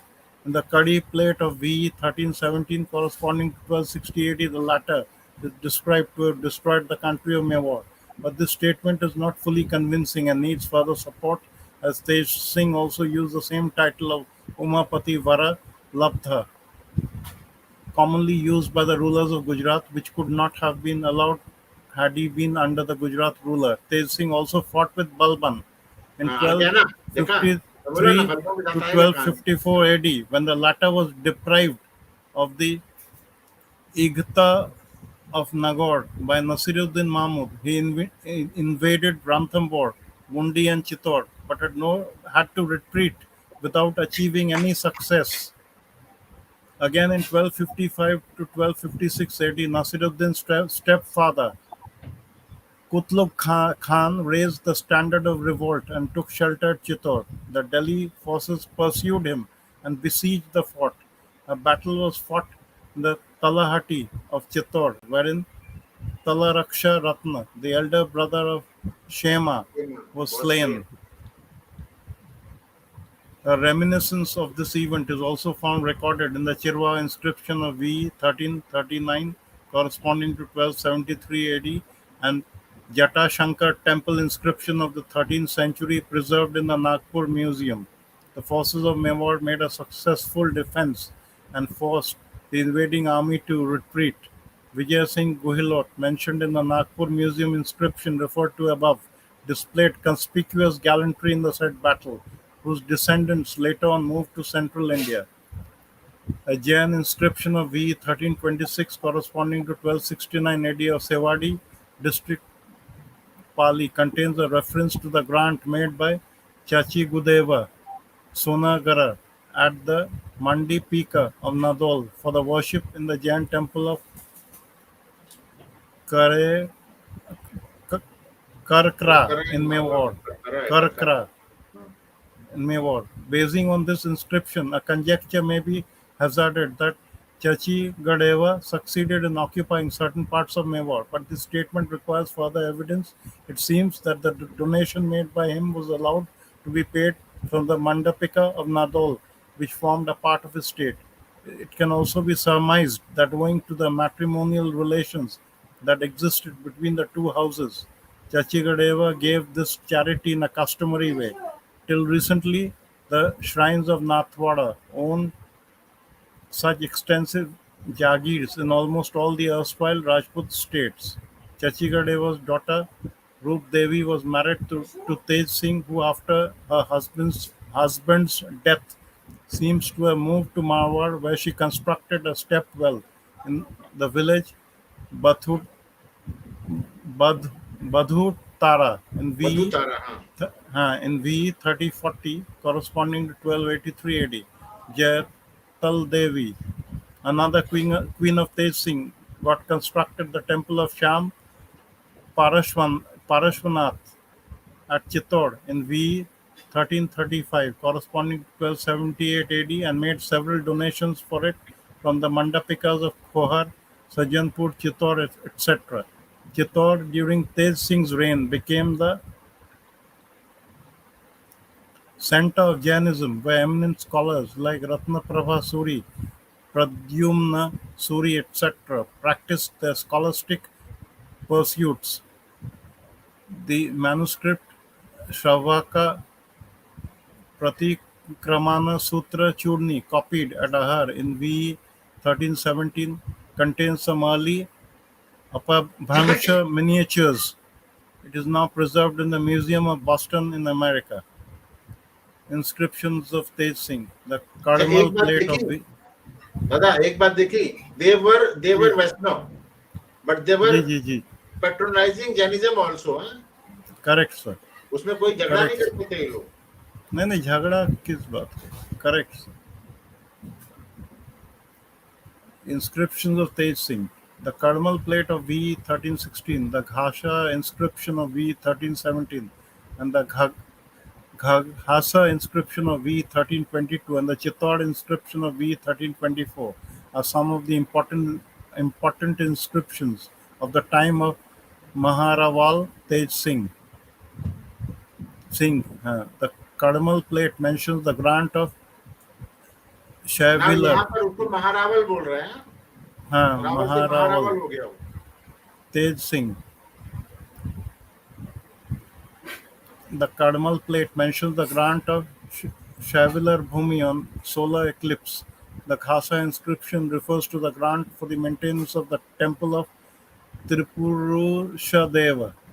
The Khasa inscription of V 1322 contains information about the Maheshwari family of Ratna, who also constructed a step well at Danta near Kapasin and a temple named Kumbheshwar at Chittor. This inscription is very important for the history of the rulers Padma Singh, Jaitra Singh, and Tej Singh. It was composed by Janacharya Ratnaprabha Suri, the pupil of Bhuvan Chandra Suri of Chaitra Gach Cha. The Chittor inscription of V 1324 records some constructions done on the instructions of Ratnaprabha Suri. Samar Singh. The इनका Abu लड़का तेज inscription Singh का of लड़का है, hmm, Jaitra the Singh, Abu Tej Singh, inscription Samar Singh the last Samar one। Singh. In the Abu inscription of E 1342 corresponding to 1285 AD, it is stated that Maharwal Samar Singh assisted the Gujarat ruler Sarang Deva Baghela against some Turkish invasions. It says that Samar Singh, the son of Tej Singh and the leader of rulers of the earth, rescued the submerged land of Gujarat from the ocean like Turushkas. It is rather difficult to identify this invader of the Gujarat country. The contemporary Sultan of Delhi was Ghiyasuddin Balban, but he is not known to have made an expedition to western India. However, a reference to the invasion of Turushkas over Gujar land is available in the inscriptions of Patranarayan of V 1344 corresponding to 1267 AD, wherein it is mentioned that Visal, the governor of Sarangdeva, defeated the Turushkas. The Persian chronicles are silent on this point. Bani states that the friends of the Sultan, like Adil Khan, Tabar Khan, etc., requested him to undertake campaigns with his well-equipped army against the rulers of Malwa and Gujarat. But the Sultan replied in negative, as he was in constant apprehension of the invasion of Halaki, the grandson of Genghis Khan Mongol. A.K. Majumdar is of the opinion that the invasion mentioned in the Abu and the Pat Narayan inscriptions referred to above was of some mobile army of the Mongols, which was repulsed by the joint efforts of the rulers of Gujarat, Abu, and Mewar. This view seems to be correct. It was at that time that Samar Singh succeeded in capturing Abu from the Parmar king Maharwal Pata of Chandravati. The Abu inscription of V 1342 corresponding to 1285 AD records the construction of a mutt and installation of a golden staff in it by him. Pata's son Arjun could not regain his ancestral state and ruled over a small territory near Dantari. Finally, Abu was snatched from Samar Singh by Vishal Deva, whose inscriptions, Hamir Mahakavya, Chauhan Hamir of Ranthambore, also according to Hamir Mahakavya, Chauhan Hamir of Ranthambore also invaded Abu and Chittor, but it is not recorded in the Balwan inscription of V 1345 corresponding to 1288 AD, which contains the details of the exploits of Hamir. It cannot therefore be said with certainty whether he actually undertook the said campaign. Dr. Dashrath Sharma has correctly pointed out that the account of the Digvijay of Hamir beyond Malwa requires further evidence. That's it. Invasion of नहीं ये Alauddin नहीं ये Khilji. नहीं ये नहीं ये नहीं करने खुजली नहीं पढ़ना है दादा। खिलजी बाद में रतन सिंह का जाएगा तब पढ़ेंगे फिर, और रतन सिंह आएंगे दादा तब पढ़ेंगे। बुक मेरे पास दोनों आ गई हैं जो मेंशन करी है इसमें, ठीक जी है। जी जी वो बुक भी मेरे पास है, दोनों जो मेंशन करी गई हैं यहाँ। वो भी भेजा गया सब कुछ हम लोग रखें अपने पास, क्योंकि ये हाँ तो मैं आपको इसको कोई इतिहास की किताब में ही मिलेगा ही नहीं, मतलब बहुत रेयर मतलब फाइंडिंग है। दादा एक जैसे तो भी इसमें कर से आ रही है, इंडियन हिस्ट्री कांग्रेस का जो है एक सेशन है उसमें से आ रही है, नहीं जिसका नहीं पेज आप मतलब लोग लिखा पढ़ रहे गया थे। था, हाँ जी लिखा गया था, लेकिन बाद में जो है स्कूल टेक्स्ट बुक से पूरा हटाया गया है सब चीज।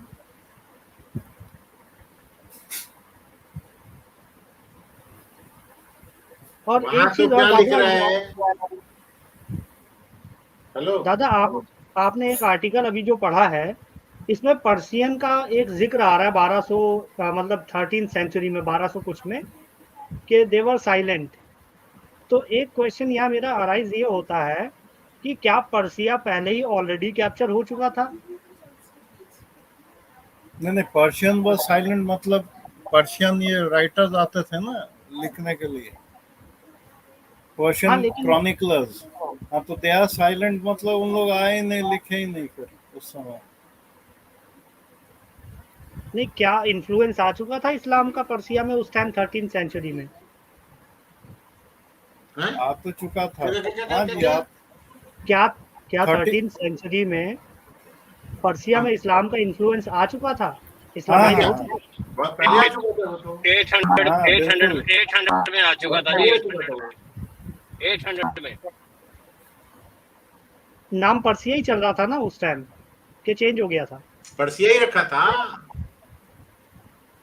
लेकिन आ चुका था वहां पर, वहां तो 800 के आसपास में आ चुका था ना, जब भी बगदाद में आया था ना वो हज्जाज, हाँ तो उसने तो अटैक किया था उसकी तरफ, उसने पूरा पूरा ईरान को कब्जे में कर लिया था। तभी बगदाद ये के चुप थे ना इस्लामिस्ट की हार पे। हाँ अरे जो अफगानिस्तान में ये 1000 के आसपास में जो अटैक हो रहा था गजनी से पहले, वो सारे ईरानियन कर रहे थे, जो पर्सियन थे वो कर रहे थे वहां पे, और टर्किश कर रहे थे वहां पे। ठीक है, समझ गया मैं। मंगोल, दादा मंगोल भी थे, अगर आप हाँ 740 उधर से के वो भी आए आसपास थे, देखो, जी बराबर। जी जी 740 जी के आसपास देखो तो मंगोल भी थे।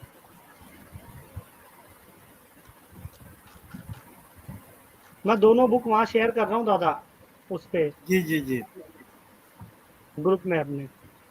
जी जी बहुत शुक्रिया सर।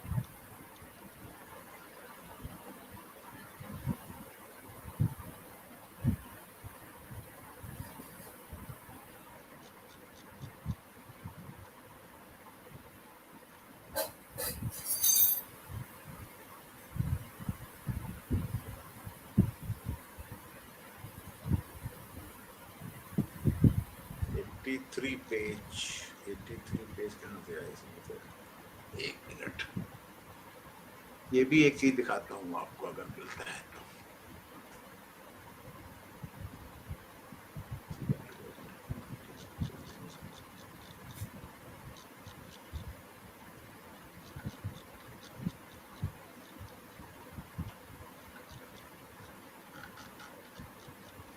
मस्त चीज है भाई, अरे बाप रे। प्रेम जी को बहुत मजा आएगा। पढ़ूं? पढ़ाता हूँ।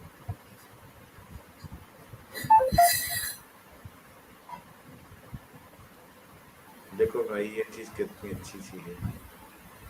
क्या क्या चीजें हैं, ये तो दुनिया में बहुत कुछ है, सिर्फ खजाना भरा पड़ा है, ढूंढने वाला चाहिए भाई।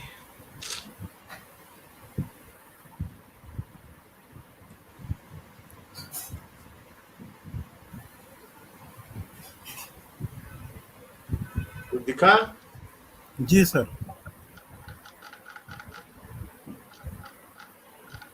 कहीं खत्म तो हो जा भाई। दिख रहा है क्या? दी सेटलमेंट ऑफ द हाँ वैदिक बिल्कुल, पात्रियाज इन द हाँ हाँ, साफ साफ दिख रहा है। These settlements of the Vedic, हाँ दिख रहा है। थोड़ा पढ़ दो इस पैरा को। Vedic Kshatriyas in the inhospitable, sandy and hilly regions of हमारा घर भी है Rajasthan इसमें, before है ध्यान रखना, कन्नौज भी है। and about the beginning of the Christian era is not difficult to imagine, must have been impelled by the pressure of foreign invaders on the ancient homes in the Punjab and the Gangetic Valley. In fact, throughout Indian history, Rajputana appears to have afforded a sheltering ground to the non-Aryans, whatever they were whenever they were thrust out of their richer lands, blessed with plentiful water, by barbarian hordes like the Sakas, the Kushans, the Huns, and lastly the Mohammedan Turks and the Afghans. The last of the Rajput families which thus took shelter in the sands of Rajasthan, we know from authentic history, but the Rathors of Kannauj, who after the defeat and death of Jayachand came from the Gangetic family to the sands of Marwar. In fact, Rajputana also got this name, the land of Rajputs, from Mohammedan times only. History furnishes proof, though not certain, of many such immigrations in times previous to that of the advent of the Rathors. The first historical mention is that of the Malwas, the Malloy of Greek historians, from coins discovered at Nagar in Rajputana. Cunningham inferred that the Malwas were there in their migration from the Punjab to Malwa about the 1st century BC, as the coins bear the simple legend, Jaya Malavanam. Cunningham's Archive Survey Report, Volume 24, Volume 24. The next mention we have is that of the Madhyamikas, who had a kingdom somewhere near Jaipur and who were invested by the Sakya Vanas. The Gaur Rajputs appear from tradition to have come from Gauda Desha, the region about Thaneshwar, not Bengal as people wrongly think, and settled in Ajmer, where they were subsequently supplanted by the Chahmanas. The Gurjaras of Bhinmal were, in our opinion, not foreigners, as Smith and Bhandakar believe, but were, on the contrary, Vedic Aryans pressed by foreigners from their homes in the Punjab, taking shelter as usual in the sands of Marwar and preserving their independence. We have no record left of other Kshatriya tribes founding settlements in Rajputana in the 3rd and the 5th centuries, ousted by the Kushans and the Huns. But it may be surmised that the Kshatriyas or Rajputs, who now came to prominence in the 8th century by their heroic conflicts with the Arabs, were descendants of Vedic Aryans who had come to Rajasthan, being driven out of the better homes in the Punjab and the Gangetic Valley by foreign invaders. The religious map of India, which we have appended to our first volume, shows that this part of India was not predominantly Buddhist or Hindu Buddhist, but predominantly Hindu. Here in the deserts and the hills of Rajputana, the Vedic Kshatriyas had preserved their independence as well as their Vedic religion, and when here also they were attacked by new foreigners who, to the cruelties of invaders, added the ferocious intolerance with the new idol breaking faith. The Vedic Kshatriyas or Rajputs rose to the height of their efforts in defense of their religion and their independence. It is hence we see the phenomenon that in Rajputana new Kshatriya clans come into prominence about this time and not only beat back the Arabs but by the new vigor founded the second set of Hindu kingdoms which ruled India in the second portion of the medieval Hindu period. Of these Rajputs, the Guhilots, the Chahmanas, the Pratiharas, and the Parmaras were the most prominent, and we proceed to sketch the history of these and other clans and the kingdoms they founded in our next book, beginning, of course, with the Guhilots, to whom, by the unanimous consent of modern Rajputs, the palm of chivalry and pure Kshatriya blood has been properly conceded. The Guhilots of Mewar. ये तो पढ़ लिया, नीचे पढ़ाता हूँ, इस पे हाँ पेज हाँ 3 पढ़ा है, वो देखेंगे।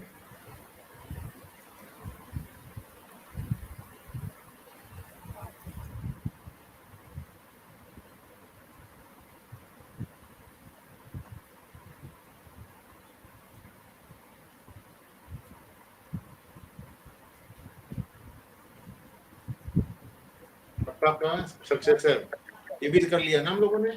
जी जी।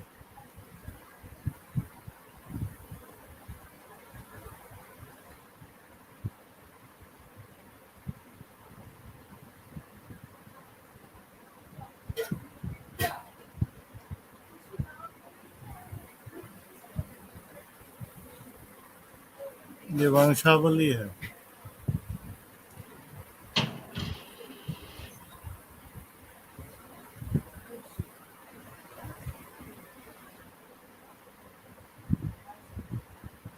क्या बोल रहा है? Guhilots foreigners. पढ़ना है? Dr. D.R. Bhandarkar in his paper नहीं, on हम आज तक पढ़ना है Guhilots. क्या? नहीं, देख लेता हूँ मैं क्या बोलना चाह रहा है। एक minute. He argues that the names of certain Nagar Brahmin.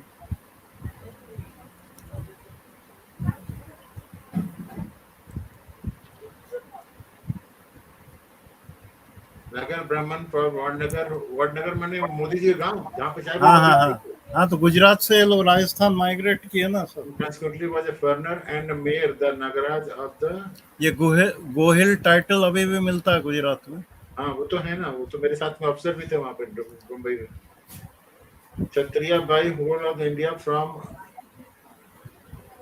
शाइलांग with. अच्छा, मतलब बेसिकली कहने का मतलब ये है कि जितने भी राजपूत यहाँ पे आए हैं देवर पुश्ड फ्रॉम पंजाब साइड, इसके लिए इधर जी आके जी लोग जी। बढ़ते रेगिस्तान में, ऐसा लगता है। ग्रीन चलिए पास्चर। दादा, 3 बुक भेज दिए मैंने। ओके, जी थैंक यू थैंक यू। इसमें भेजा तुमने प्राइवेट में या ग्रुप में? ग्रुप में। वो अच्छा है, क्योंकि प्राइवेट भेजोगे तो जब स्ट्रीम बंद होती है वो निकल जाता है। एक लिंक का भी इसमें है जो हम लोग पहले पढ़े थे।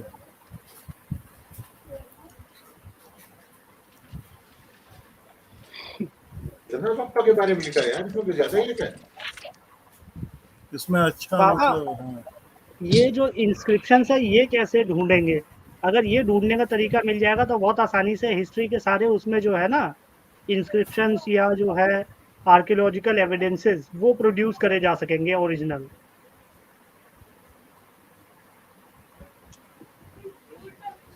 ढूंढते हैं कोई तरीका यार, क्या है, चहमान आप संवर आ गए, चहमान आ गए, इसके बाद में क्या है, बप्पा रावल के खत्म कर दिया उसने, चौहानों के बारे में। चहमाना से चौहान हो गया। हाँ, चौहानों में आ गया, मतलब कोयला खत्म कर दिया उसने। फिर पीछे कौन है भाई? कल हम लोग तोमर के ऊपर करने वाले हैं, अनंतपाल तोमर, भाई पालपुर के बारे में बोलने वाले हैं। जी ये जी। किसकी बुक है दादा? कुतुब मीनार आ जाएगी वो, Tomar. History of medieval India. किसकी है? वैद्य। पूरा नाम? पूरा नाम तो देखना पड़ेगा फिर आगे। देखिए इंडिया करो ना, वैद्या करके मारो, अपने आप आ जाएगी वो। ये हिस्ट्री वैद्य ऑफ आईक्यू मेडिवल इंडिया। वैद्य आईक्यू की आ रही है मेरे पास। नहीं, हिस्ट्री ऑफ मेडिवल इंडिया। जी सर, प्रेम जी बोलिए। मेरे ख्याल से मुढाड़ आएगा, यहाँ लास्ट नेम जो आएगा मुढाड़ आएगा। जी जी।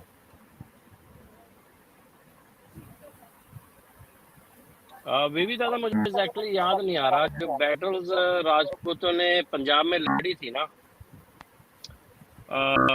उसमें शायद बरनाला डिस्ट्रिक्ट का नाम आता है या बटाला, बब्बे से बी से स्टार्ट होता है अगर मैं राइट हूँ। जिसके बाद जहाँ ये स्प्रेड हुए थे तो वो बी से स्टार्ट है, या बरनाला है या बटाला है या एक और है। मैं थोड़ा और इस पे सर्च करूंगा। और इसमें तो लिख रहा है कि बंगाल तक पहुंच गए थे ये लोग। बिल्कुल, लेकिन पंजाब से चले थे, उसके बाद बरनाला हाँ से हाँ चले हाँ थे। हाँ, बरनाला जी जी। बहुत अच्छी बुक है भाई ये। हाँ, ये दादा बहुत अच्छी है, मैंने पढ़ी है, पूरी नहीं पढ़ी लेकिन बहुत नॉलेजेबल है, बहुत अच्छी है। प्रदीप भाई मिला बुक? नहीं दादा, ये वैद्य कौन है ये नहीं मालूम मुझे। मैं बताता हूँ, खुल के बताता हूँ फिर को। हाँ फिर से बुक खोलता हूँ ना, क्योंकि मैं बीच में पहुंच गया था ना, मैं पहले पेज पहुंचता बताता हूँ। नहीं, कंट्रोल होम मार दो ना, कंट्रोल होम प्रेस करोगे तो वो ऊपर ले जाएगा अपने आप। कंट्रोल होम, हाँ कंट्रोल होम, बहुत ऊपर लेके चला गया वो। हाँ, एकदम स्टार्टिंग पे ले जाएगा। अरे 4 पेज जहाँ तो पे ब्लैंक छोड़े हुए ना इसमें। हाँ, तो 4 हिस्ट्री ऑफ नीचे से medieval India, history of medieval Hindu India, history of medieval Hindu India हाँ, बाय हुम। वैद्य लिखिए ना, फ्रॉम आ 600 जाए। टू 1200 एडी करके बात बोल रहा है ये। हाँ, ये वॉल्यूम वैद्य होगा सीवी, मतलब वैद्य टुकड़ों सीवी, में। हम्म यानी सीवी वैद्य। ये और फिर बाद टुकड़ों में में ये बोल रहा होगा। है वॉल्यूम 2 है, early history of Rajput 750 to 1000 AD करके बोल रहा है पहले वाला। अच्छा जी, सीवी वैद्य सीवी वैद्य है ना, वही मैं कह रहा हूँ। ऑलरेडी फेलो इसका बॉम्बे और university, author of Mahabharata, criticism riddle of the Ramayana and इसका एपिक मतलब है इंडिया। सर, देखिए लोग लिखे थे किताब, लेकिन ये सब जो है दबा कर तो वो जो लोग तो मौलाना को लिखे थे। लेकर के आएगा और उसको चीफ क्या बोलते हैं एजुकेशन मिनिस्टर बनाएगा, तो काहे के लिए बनाएगा वो?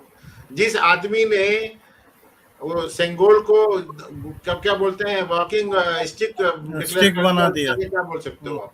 हाँ दादा, इसकी वॉल्यूम 1, वॉल्यूम 2 और वॉल्यूम 3 भी है, चाहिए क्या?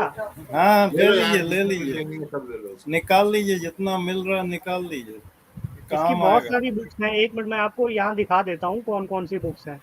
ये देखिए, जो जो चाहिए आप बता दो मेरे को।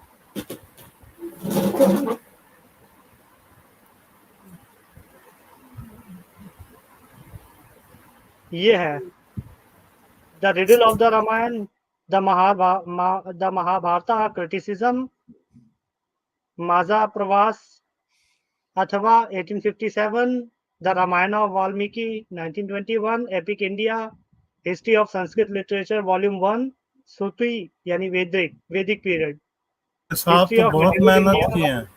वॉल्यूम 2। ठीक है, ये आपका जो है लिखा हुआ, ये वाला जो चल रहा है अभी वो है ये। History of medieval India, medieval Hindu India volume 3, volume 1, downfall of Hindu India, history of ये भी मेडिवल इम्पोर्टेंट है। वॉल्यूम 3। बहुत सारी हैं इसमें। बड़ा काम का चीज है ये तो। अभी हम वॉल्यूम 2 पढ़ रहे हैं ना, ये वाला। हम्म,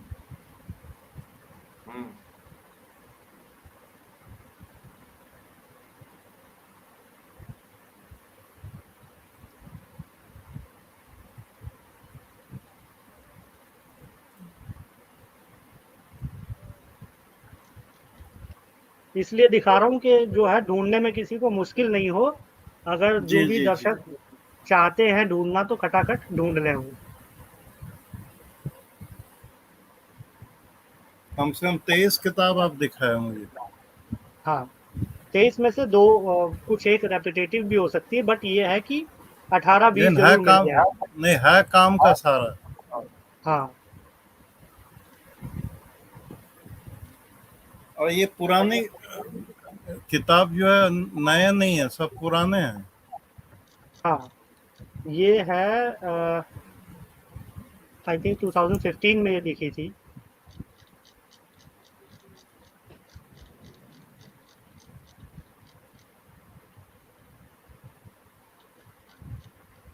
दादा देखना यही वाली है जो आप पढ़ रहे हो या दूसरी है? हाँ हाँ, वॉल्यूम 2, हाँ यही। सेट ऑफ 3 वॉल्यूम्स, वॉल्यूम 2 ये रहा। मैं इसको सेव कर रहा हूँ आज की जगह पे, क्योंकि आज का रिलेटेड मटेरियल है, ठीक है। जी और ये आ गया आपका यहाँ। और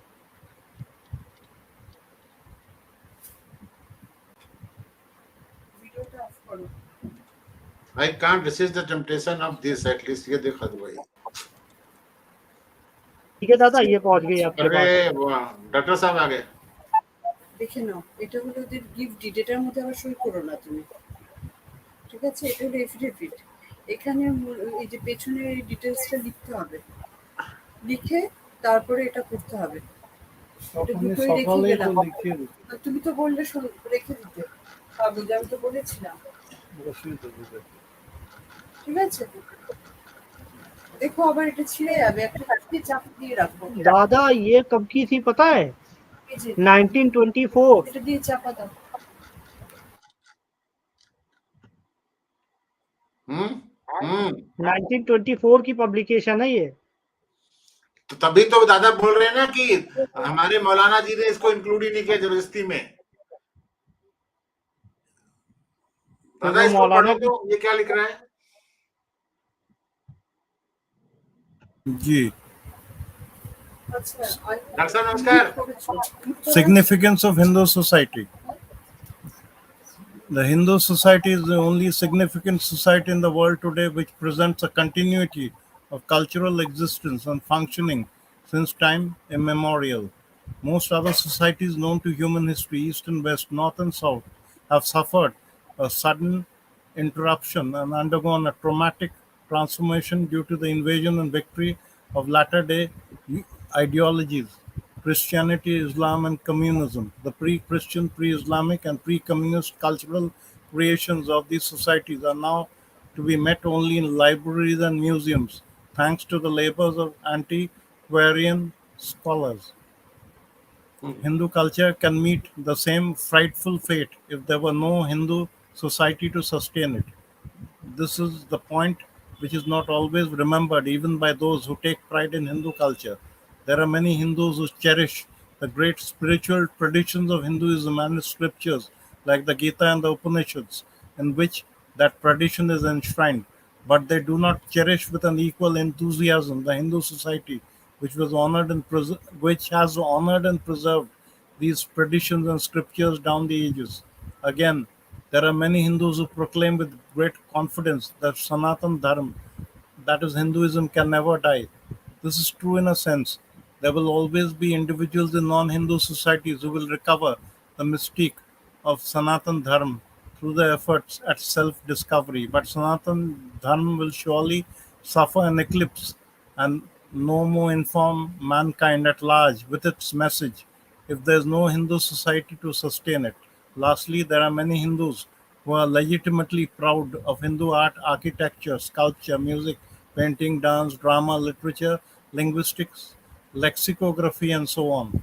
But they seldom take into account the fact that this great wealth of artistic, literary, and scientific heritage will die if Hindu society, which created it, no more has no more is no more there to preserve, protect, and perpetuate it.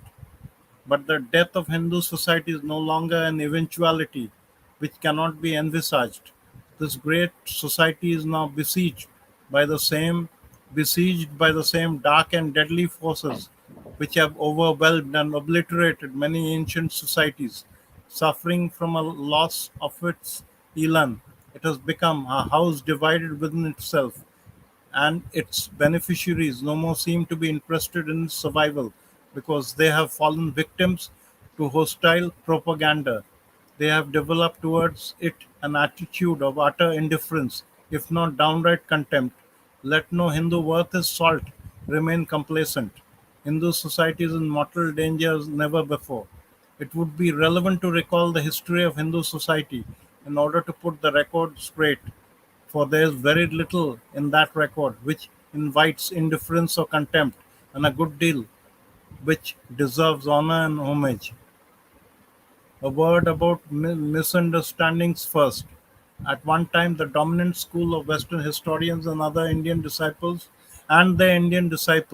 for whom Hindu history commenced with Alexander's invasion, presented this history as a series of successful foreign invasions to which Hindu India invariably succumbed.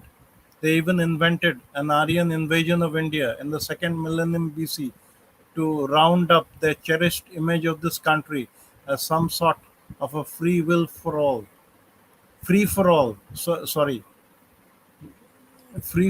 into which any adventurer could descend and dwell at will.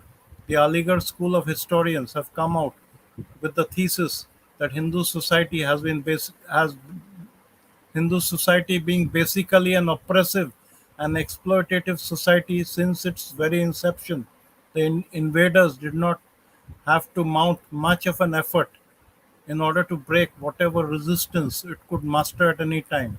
The minority of oppressors, we are told, retired into fortified towns and citadels, and the majority of oppressed masses came out in support of the invaders, who were hailed as liberators. That's The it. इसके लिए मेरा Marxists, intention यही था कि जी see ji what we are reading is the reality, जो हम but our ji historian ji are telling that नहीं नहीं नहीं वो तो आराम से सकम कर गए, जैसे सैयद चाचा बोलते रहते हैं तुम लोग तो बिना उसके ऐसे ही तुम लोगों ने वॉलंटरी कन्वर्ट कर लिया. क्या लिख जी रहा जी है यहाँ जी पे? Aligarh school of historian Pradeep have come Irfan out with the Habib Jamia Millia thesis that the minority. फिर से पढ़ूं the Aligarh नहीं school नहीं of नीचे नीचे नीचे the नीचे आ जाओ, Marxist Marxist. historians, in their turn, have welcomed this Aligarh approach with open arms. Their materialistic interpretation of history stands vindicated. They have extended the Aligarh thesis to mean that the invaders were not only liberators on the social and political plane, but also great incentives incentives to forces of production. These foreign invasions, we are informed, were thus so many steps out of economic stagnation and towards material and social progress. There is little use crossing swords with the stalwarts, inspired by Mecca and Moscow. It has been seen again and again that whatever be the facts, their conclusions remain the same. Their conclusions remain the same because their motives are the same. The motives are to malign and misrepresent Hindu history in order to denigrate and destroy Hindu society. Now, many Indians too have joined the game. Responsible Western historians, however, concede that Hindu history is very much older than Alexander's invasion. They also concede that the theory of an Aryan invasion of India is at best a conjecture for which there is no positive evidence, literary or archaeological. They admit further that the account which the Hindus gave of themselves in the face of foreign invaders has been quite credible and by no means dishonorable. And, and they agree that whenever the Hindus suffered a defeat, it was largely due to their neglect and of consequent inferiority in the art of warfare, rather than any serious defect or deficiency in their social system or cultural milieu. There was a time. No no no ये पढ़ो नीचे वाला true.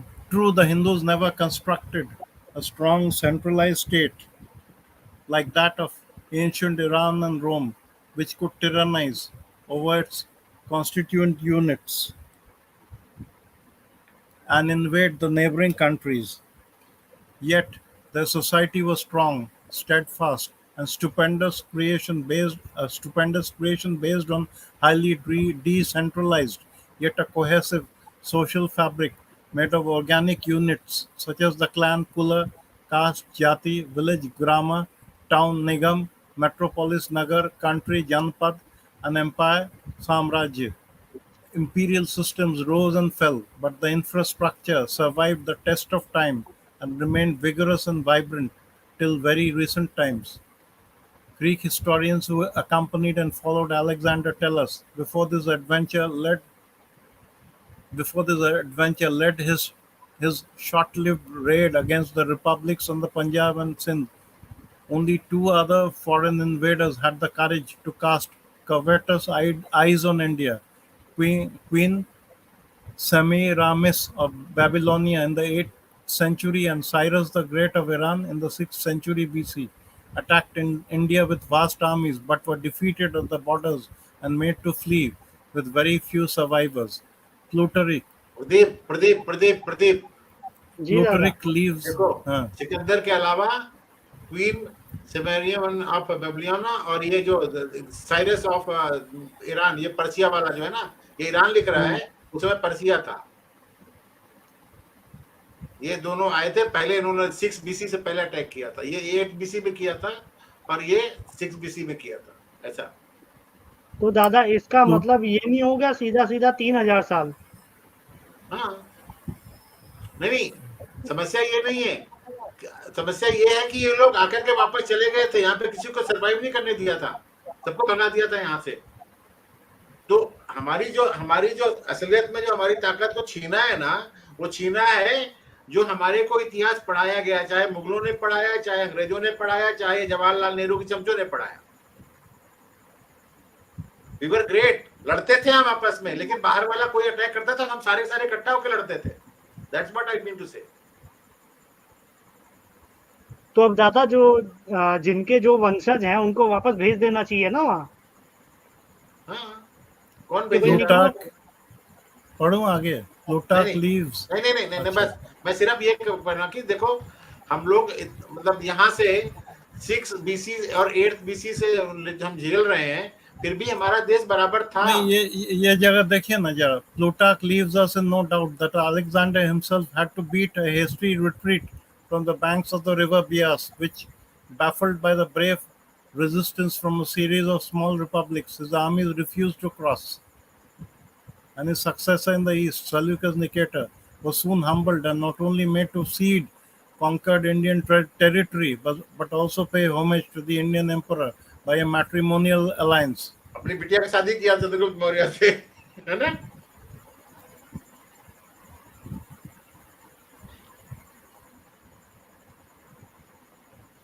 ये पढ़ो, यहाँ पे आएगा suffered a severe setback। The triumphal cause of Hindu history suffered a severe setback only with the advent of the Muslim invaders in the middle of the 7th century AD. The Hindus were now faced with an adversary who was not only qualitatively superior in the art of warfare, but also armed with an ideology which was altogether alien and uncompromising, inimical to the basic premises of the Hindu Weltang Shang. The war which the Hindus had to wage against this new adversary was ceaseless and long drawn out. The armies of the Arab Caliphate had humbled the Persian and the Byzantine empires, which had conquered vast territories stretching from the Hindu Kush to the Atlantic Ocean, and which had converted to Islam vast populations en masse, could not advance beyond Sindh in spite of repeated invasions. The Ghaznavids, the Ghoris, the Khiljis, and the Tughlaqs and the Mughals who followed fared much better and succeeded in establishing imperial dynasties which ruled over large parts of India for several centuries. But Hindu resistance did not cease for a day. The Rajputs, the Vijayanagar Empire, the Marathas, the Bundelas, the Jats, and the Sikhs rose in fierce revolt, one after another, till the fabric of Muslim rule was destroyed and dispersed by the middle of the 18th century, and the number of converts which Islam, considering its political power and intentions, could win during its long spell of 7 centuries was rather small. This victory of the Hindus over the Muslim hordes could not be consolidated due to the intervention of the British invader, who wielded not only an unprecedented superiority in the art of warfare, but also a much subtler weapon of diplomacy. The Hindus were enslaved once again. The British, who fought with them in the form of Christianity, and an ideology which too was altogether alien and intensively inimical to the basis tenets of the Hindu way of life. Fortunately for the Hindus, Christianity in the West, including Britain, was soon overwhelmed by the rising tide of humanism, rationalism, and universalism inspired by the revival of the Greek heritage. Christianity, Christianity therefore could not obtain an unbridled way in the councils of the British rulers as Islam was able to do in the courts of the Muslim kings. It was only under an earlier invader from the west, the Portuguese, that Christianity was able to harass the Hindus for some time and in some areas. The struggle against the British invader was also not as long drawn out as against the Muslim marauders. The rise of liberal democracy in Britain was a great help to the Hindu freedom fighters. Nonetheless, the battle had to be fought on many fronts, revolutionary and constitutional, violent and non-violent. It is a point of some pride for the Hindus that the struggle for freedom inspired similar struggles in many countries of Asia and Africa, and that the dawn of Indian independence in 1947 heralded an era of independence for many an enslaved nation. A society which has survived invaders who devastated and ultimately destroyed so many ancient societies should be rightly regarded as a wonder of world history.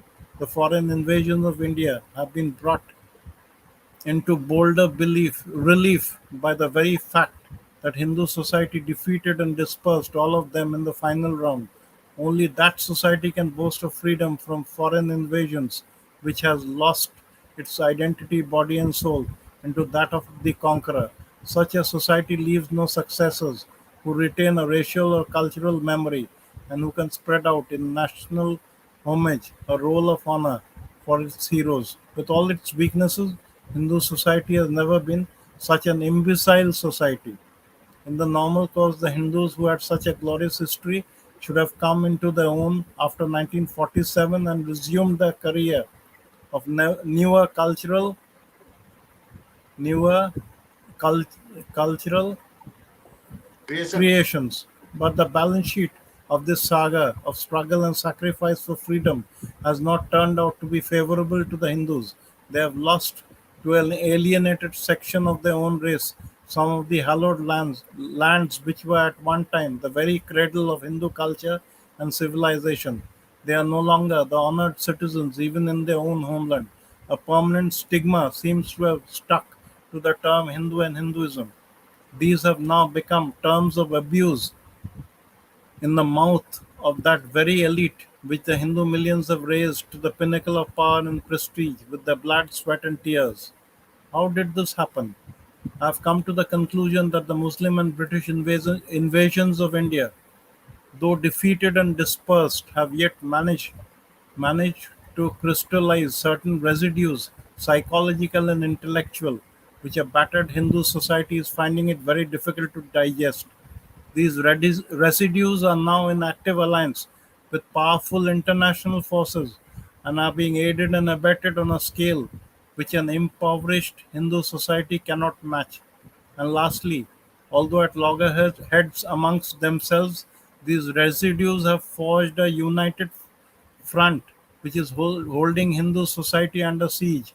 The danger is as much from within as from without. What are the residues of foreign invasions which are holding Hindu society under siege? The Muslim invasion of India crystallized one residue, which we shall name as Islamism. The British invasion, on the other hand, gave us two residues, which we have named Christianism and Macaulaism. We shall analyze their roles in India and their alliances with international forces one by one before we present a picture of the united front they have forged to fight the Hindus all along the line. समझ में आया sir, क्या बताएं। ये है लेकिन Islamic अच्छा है। लिखा है, फिर अच्छा लिखा है लेकिन चलो ठीक है, डॉक्टर साहब बैठे हैं, डॉक्टर साहब बोल रहे हैं नहीं बोल रहे हैं देखना पड़ेगा। नहीं बोल रहे हैं। डॉक्टर साहब, जय इजराइल, जय हिंद।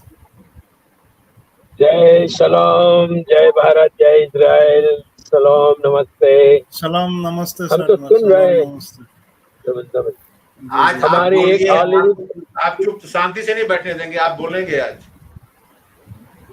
नहीं, हम एक्चुअली में क्या है कि अभी घर पे आ गए तो बच्ची को घर से अभी उसमें बस स्टेशन छोड़ के आ रहे हैं, मतलब अपने 5-6 घंटे उस वाली भी लाइव स्ट्रीम में भी हो गए। लेकिन अब यहाँ पे अगर आप हमसे कुछ बोलने के लिए कहोगे तो अपना जो ताहिर, राजा ताहिर और जो रावल जी और इनके राजा जो हो चुके हैं, इनकी हिस्ट्री हमको ज्यादा मालूम नहीं थी और अभी भी ज्यादा नहीं मालूम। लेकिन हाँ, ये अपनी स्ट्रीम से अपने रावल राजा और रावल पिंडी और इनके नाम वगैरह के अपनी स्ट्रीम से ही पता लगी ये बातें।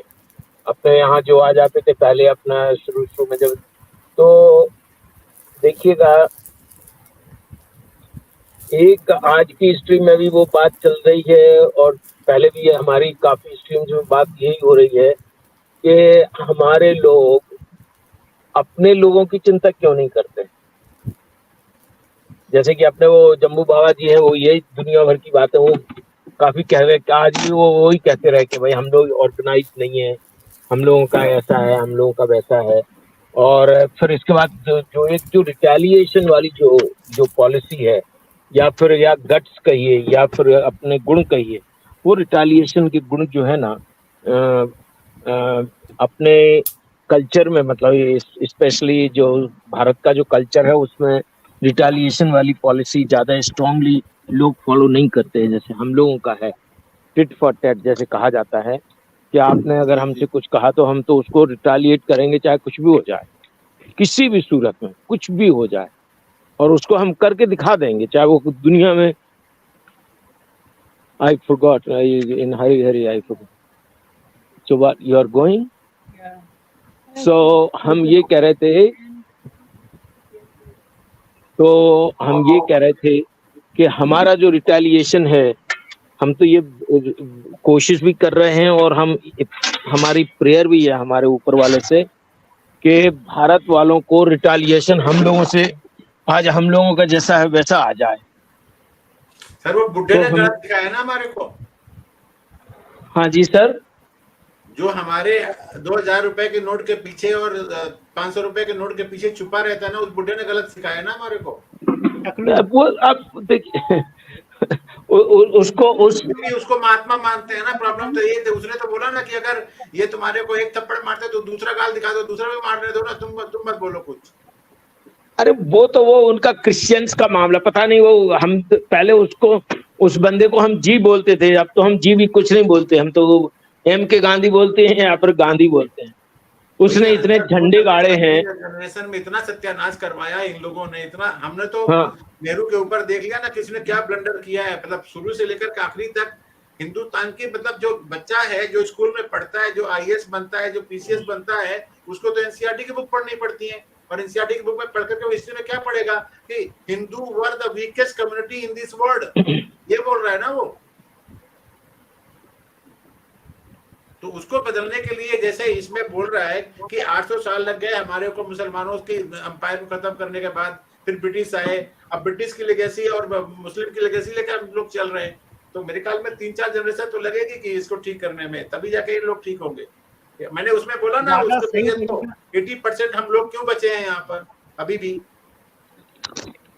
ज्यादा सही तरीका वही है जो पहले होता था। जो तो देश उठे, यस, जो देश उठे उसको वहीं जाके घुस भर दो उसमें, यहाँ नहीं आए। सटे समाचारित होता ना प्रदीप, जब राजस्वी यज्ञ होता था तो जो देश उछलता था वही। नहीं, और हम ये कह रहे हैं ना कि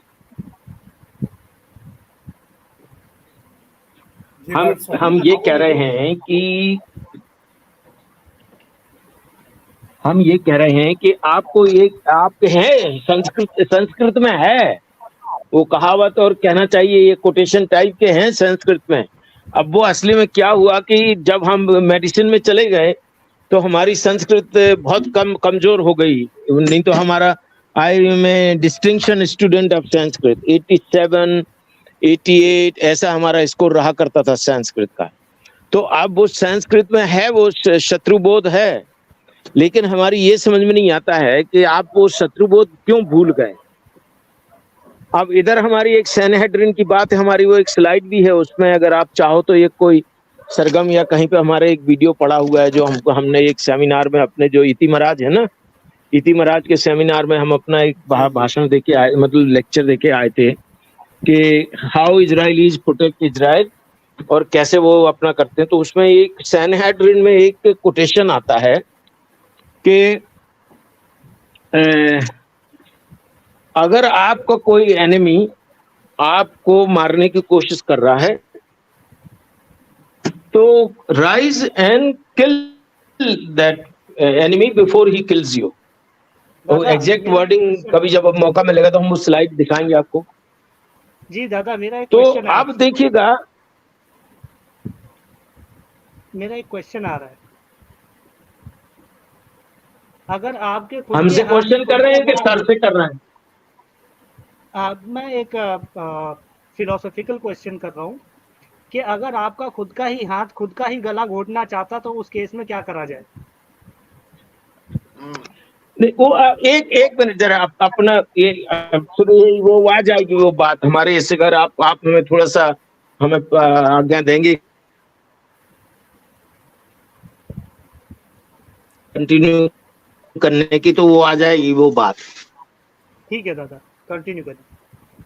अच्छा, अब क्या है देखिएगा, हम आपको हमारी जो हो जाता है हम लोगों का रहने का कि इसका बेस्ट एग्जांपल हम आपको यहीं दे देंगे, इसी में ही दे देंगे, छोटी सी 2-3 मिनट में दे देंगे कि इजरायली जो एक अकेला छोटा सा देश है जो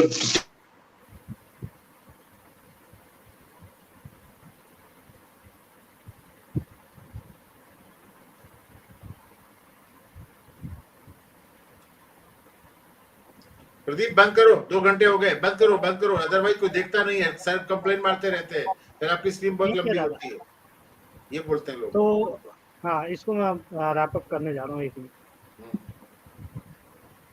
सर दोबारा आ गया, 1 मिनट।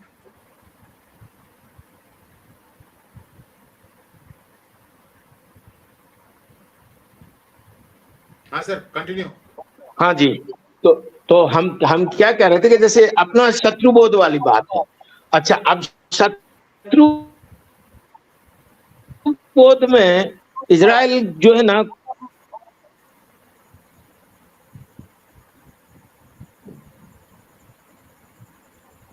कहीं किसी भी उसमें कंप्रोमाइज नहीं करता है, कंप्रोमाइज नहीं करते हम लोग कि नहीं भाई वो ऐसा नहीं, ऐसा हो जाएगा, नहीं वो ऐसा हो जाएगा, वो ऐसा कर लेंगे, वो कमजोर है, नहीं, आप बिल्कुल सजग खड़े। तो एक तो ये हो गई, हम लोगों को मालूम हमारे शत्रु कौन है, और बिसाइड इनको सपोर्ट करने वाले भी, जैसे ईदी अमीन ये वगैरह वगैरह जो हुए ना, ये शत्रु डायरेक्ट नहीं है लेकिन इनडायरेक्ट शत्रु है। ऐसे करके first to recognize your enemy. अच्छा, आप उस रिकॉग्नाइज एनिमी करने के बाद फिर अब आपको एक वॉच वो भी रखना पड़ेगी कि वो एनिमी करके आपको नुकसान हो सकता है, तो उसको you have to keep a watch. शत्रुबोध हो गया, शत्रुबोध हो गया, वॉच रखना है, तो वॉच में कम से कम 5 एजेंसीज ऐसी हैं, और जिसमें एक इंटरनेशनल एजेंसी ऐसी है जिसको मोसाद बोलते हैं। वो नेटवर्क इतना जोरदार है, उसका पता नहीं 2 बिलियन उसका तो अपरंपार है, महिमा अपरंपार है। तो अब ये हो गई, अब आप वॉच भी रखे हुए, आपने बोध कर शत्रुबोध कर लिया, आप वॉच भी रख रहे हो। अच्छा, और आपको पता भी लग जाता है कि हाँ ये कब वो करने वाले हैं। तो टेरर होने के पहले ही कई फेल भी हो जाते, एक्सेप्शंस आर एवरीवेयर। फेल हो गए कोई बात नहीं, फेल होने के बाद फिर अगर जैसे उन्होंने ये लोग कर गुजरे तो फिर उनको छोड़ना नहीं। मतलब हर चीज है, चाहे उसको आप नेचुरल बोल दो, चाहे आप उसको स्ट्रेटजी बोल दो, चाहे अगर सर्वाइवल बोल दो, तो ऐसा करके। अच्छा, अब हम इसको कंपेयर करते हैं अपने, हम गए थे वो अपने उसमें यतीम महाराज से हमने ओपनली कह दिया देंगे कि इनकी हिम्मत नहीं होगी हमारी लड़कियों की तरफ देखने की, इनकी हिम्मत नहीं होगी किसी हिंदू की तरफ आंख उठा के देखने की। अब वो रिस्पांस उनका आ रहा है, अब हम फिर जा रहे हैं, एक बार फिर से जाएंगे अभी कुछ दिन में लग रहा है, तो हम फिर से इसको इनिशिएट करते हैं, क्योंकि बीच में हमारी प्रॉब्लम, फैमिली में थोड़ी सी प्रॉब्लम आ गई थी। तो आप देखिएगा ये पूरी किस तरह से शत्रुबोध, आप शत्रु को पहचानिए, फिर शत्रु क्या कर रहा है उसको देखिए, शत्रु आपको कैसा नुकसान किस तरह से हार्म कर सकता है उसको देखिए, और शत्रु अगर उसके पहले अगर स्ट्राइक करे उससे आप उसको रोको नहीं, उसको खत्म कर दो। Rise and kill your enemy, rise and kill your enemy. अच्छा, इसके बाद अब ऐसा नहीं है कि आप 100% आप सफल हो जाओगे, तो अगर उसने आपको नुकसान पहुंचा दिया है किसी तरह का, माल और जीवन का और माल का अगर हानि हो गई है, तो फिर उसको बाद में भी मत छोड़ो, ढूंढ ढूंढ के जितने भी अभी प्रेजेंटली जितने भी टेरर अटैक होते, जो ये लोग चले गए भाग गए उधर जाके जहां भी हो जाते हैं, अभी ये यही तो मचा था अभी इसका, उन्होंने जाके उनको न्यूट्रलाइज कर दिया। वो अपने 2 बच्चे, फिर वहां सिनेगॉग में 2-3 लोगों को, 4 लोगों को, 3 लोगों को फायर करके शूटिंग करके वो भाग गए। उनको वहीं एक तो अरेस्ट नहीं कर पाए, अरेस्ट क्यों नहीं कर पाए कि वो बाहर ही नहीं निकले, उन्होंने वहां से फायरिंग शुरू कर दी। तो फायरिंग शुरू कर दी तो फायर का फायर, उनकी बॉडीज ही निकली उसमें से, उस बिल्डिंग में से जहां वो छिपे हुए थे। और वो 2 नहीं, 2 के जो सपोर्ट करने वाले 5 और थे, तो 7 कैजुअलिटीज करके आए वहां पर, उनकी जगह में, उनका जो मेन जगह है, मेन सेंटर है अरबों का, उधर जाके करके आए। इसका मतलब ये है कि आपको, अगर आपने हमें किसी भी तरह से हार्म किया तो पहले तो हम रोक लेंगे, अगर हम नहीं उसको रोक पाए उसके बाद अगर आपने हमको कर दिया तो फिर हम बाद में भी नहीं छोड़ेंगे। बेस्ट एग्जाम्पल इसका है म्यूनिख ओलंपिक का, वो ऑपरेशन करीब 20 साल चला और 99.9% लोगों को उन्होंने असैसिनेट कर दिया, उनके घरों में जाके, उनकी कंट्रीज में जाके, उनके ऐसा करके। आज कोई माइकल लाल ऐसा कोई बड़ा कोई करके दिखा दे, कोई ऐसा कांड जिसमें कोई किसी का अपहरण कर ले और फिर उनका असैसिनेट कर दे, आज बंद हो गया ये सब। वो ब्लैक सितंबर ग्रुप को जड़ से उखाड़, उसका एक उसको बैरूत या सीरिया में कहाँ पे कैसे उसको, उसकी अगर स्ट्रेटजी पढ़ोगे तो आपको समझ में। अभी एक दुबई में वहां आप सोचिएगा, जबकि आज तो दुबई में रिलेशंस हैं इजराइल के, दुबई में वो उसको ऐसे बंदे को असैसिनेट करके आए जिसने 2 इजरायली सोल्जर्स को मारा था, और वो अपना इसको पूरे पैलेस्टीनियन अथॉरिटी को आर्म्स और एमुनिशन तैयार करवाता था। किसी को समझ में नहीं आया, दुनिया ताज्जुब करके रहेगी कि यार ये लोग कैसे लोग हैं, अपने दुश्मन की टेरिटरी में। तो दुबई के उस टाइम रिलेशन भी थे, इजराइल के रिलेशन भी नहीं थे, आज बन गए, आज तो दोस्त ही हो गए। वहां के होटल में जाके रुक के उसको पूरी तरह से करके, और जब उनको पता लगा कि यार इसका असैसिनेशन हो गया है, तब तक पूरे के पूरे लोग वापस इजराइल आ गए। आपको मतलब विदिन 24 आवर्स, उनको 24 आवर्स के बाद ही पता लगा कि उस होटल के सामने डोंट डिस्टर्ब का बोर्ड लगा दिया था इन लोगों ने, जब ये वहां से इवैक्यूएट इन्होंने होटल किया था।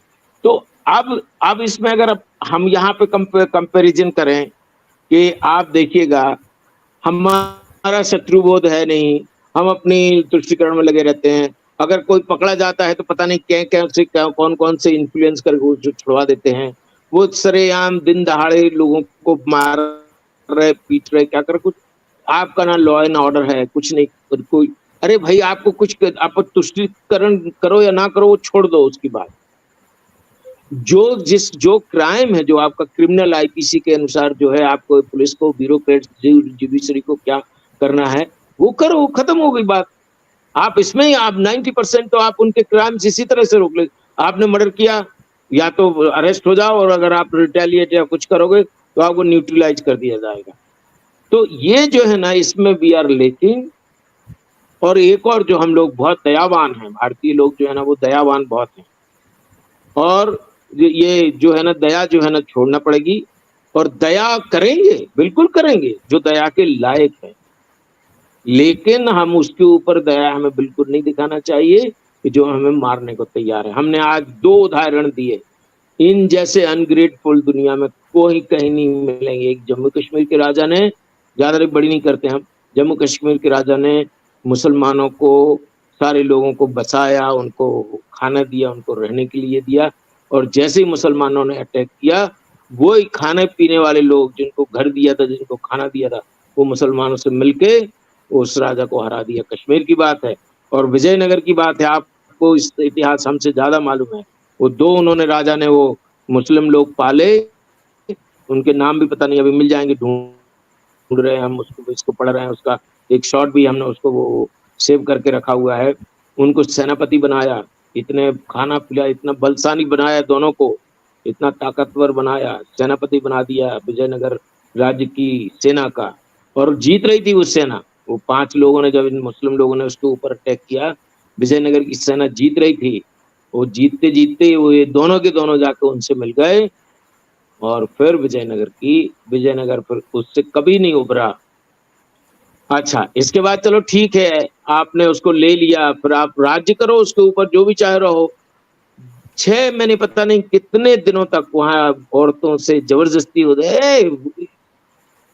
Bitter bitter bitter bitter bitter मतलब ऐसे गुस्सा आ जाती, रोना आता है कि ऐसा कैसे हो गया। तो ये जो इनके इनसे इतने अनग्रेटफुल लोग हैं दुनिया का, अगर रिकॉर्ड देखो, यूरोप में ये क्या कर रहे हैं, वहां जाते हैं, वहां रहते हैं, उनका खाना खाते हैं, उनकी लड़कियों को रेप करते हैं, वहां पर सरिया लाने की बात करते हैं। जिस सरिया की वजह से अपने अपने देश, अपनी अपनी जमीनें छोड़ के वहां पहुंचे, उस सरिया को वहां लाने की बात करते हैं, सोचिए आप। तो इनके लिए आप ना तो कोई जरूरत नहीं है। ममता बनर्जी और जैसे ये लोग जो है ना, जो भी गवर्नमेंट उनको सपोर्ट कर रही है, हमारी ख्याल से बहुत बड़ा ये अपने हाथ से अपने पांव पे कुल्हाड़ी मारने वाली बात होती है। चलो ठीक है, आप रह लो आराम से, और अगर आपने हमारी शांति में कुछ भंग किया तो फिर आपको भी हम शांति से नहीं रहे। भाई देखिए, एक और बात है कि अगर कोई सामने वाली पार्टी अगर कुछ मार रही है, पिट रही है, अगर कोई वो पीट रहा है और सामने वाला पिट रहा है, तो वो जो पीट रहा है उसको पिटने का दर्द नहीं मालूम है ना, इसलिए वो कर रहा है, अरे मारो करो। अब रिटेलिएशन में क्या होगा कि जैसे हमारे इधर के जैसे क्या होता है, अगर किसी को, कोई फैमिली को इन्होंने नुकसान किया तो उससे ज्यादा नुकसान सामने वालों को होता है। तब उनको समझ में आता है कि यार हम किसी को, दूसरे को दर्द देते हैं, दुख देते हैं, नुकसान पहुंचाते हैं, तो हमारा भी तो नुकसान हो रहा है, तो समझो ना। तो ये जो बोध और ये जो अगर हम में नहीं आया, और हमें इसके लिए हमारी पूरी कोशिश है कि हम इसको करें हमारे, और हमने तो ये कहा है कि भाई हमारा यहूदी का माइंड रहेगा, करने वाले आप रहोगे, हमें आप कुछ पैसा दे दो, हम ज्यादा बड़ी बात नहीं बोलते हैं, कुछ भी कर गुजरेंगे। तो देखिएगा ये, और जिन्होंने भी अपने, कौन बोला था अपने, वो हिंदू की जो किताब थी, वो प्रेजेंटेशन हमने कुछ देर के लिए सुना, काफी अच्छा था। और हम तो ये कह रहे हैं कि भाई आप अपनी, और दूसरी बात एक और है, एक और जो है ना, एक और है इस कल्चर की जो हमको मतलब ये यहूदी होने के नाते हम ये कहते हैं कि जो हमारी एक दूसरे में रहने की जो भावना है यहूदियों के बीच में, वो भारतीयों में भी आना चाहिए, कि हम किसी दूसरे की चिंता करें। बस अगर ये भाव और भी आ गया, शत्रु से निपटने का भाव, और अगर ये भाव और भी ये आ गया कि आपकी समस्या हमारी समस्या है, तो हमारी ख्याल से फिर भारत को कोई कभी भी कोई नुकसान नहीं पहुंचा सकता, कोई दुनिया की कोई ताकत कोई नुकसान नहीं पहुंचा सकती। Thank you sir, thank you very much. जी दादा, यहाँ पे ये डॉक्टर सर, तुष्टीकरण नहीं होता दादा, सीधा चूपा मारते हैं ये साले। अरे तो आधे का क्यों चूपा मार रहे हो, पूरे का चूपा मार लो। प्रदीप, यहूदियों ने कितना झेला है भाई साहब। They were displaced from their homeland, they जी हैव दादा, learned lesson after lot of torture and humiliation. हमारे यहाँ के लोग बागों को तो अभी भी रोजी पिक्चर लगती है, कोई बात नहीं, चलता है। अगर कांग्रेस का कोई कैंडिडेट खड़ा होकर के मेरे को 5,000 रुपए देता है तो मेरा कम से कम 4 दिन का दारू का तो खर्चा निकल जाएगा। यहाँ पे तो ये सोचते हैं ना, we have been made corrupt by successive governments. पैसा दो, गरीबी हटाओ का नारा दे दो, आराम से चलो वोट दे दो इनको। ये वाला प्रॉब्लम है, डेमोक्रेसी को हम लोग मिस यूटिलाइज करके वो कर रहे हैं। व्हाट डॉक्टर साहब says that we should learn, हमारे घर में अपने बच्चों को पढ़ाना चाहिए, अपनी सोसाइटी को पढ़ाना चाहिए। It is our fundamental duty to protect the society and nation. Nobody जी इज गोइंग दादा, टू प्रोटेक्ट अस। इनको हैंडल That's दो what ही it जने says. अच्छे करते हैं, एक इजराइल अच्छा हैंडल करता है, एक चाइना अच्छा हैंडल करता है। वो कहता है तुम्हें हलाला का हमारे यहाँ पर भी तो पुष्यमित्र शुंगा टाइप लोग हुए थे, छठे साठे हाँ। समाचार तुमने सिखाया था कि जो जैसा है उसको वैसे करके बिहेव करो ना। लेकिन यहाँ पर तो आपने हिस्ट्री में पढ़ लिया ना कि वो किसने छोड़ दिया था, पृथ्वीराज ने मोहम्मद गनी को छोड़ दिया, जा भाई जा, दोबारा अटैक किया, घुसेड़ दिया। और कल भी हमने पढ़ा था ना वो खुमान ने किसने किसको छोड़ दिया था, वापस कि चला जा कोई बात नहीं, वो जो अरब इन्वेडर आया था। ये क्या नाटक है? जी दादा, वही तो बता रहा हूँ कि चाइना जो है ना आज के डेट में क्या चल रहा है। अभी कुछ भी हो, मैं ये नहीं बोलता कि वो बहुत अच्छा या बहुत बुरा है, but gradually after 9 years of ruling, BJP government headed by Narendra Modi is bringing the glory back, but foreign forces not inclined कि हाँ भाई ठीक है इस तरीके से दोबारा से पावरफुल हो जाए। ये प्रॉब्लम हो रहा है। What was the necessity of boycotting the parliament? चोरी तुम करो, सीधा चोरी भी तुम करो।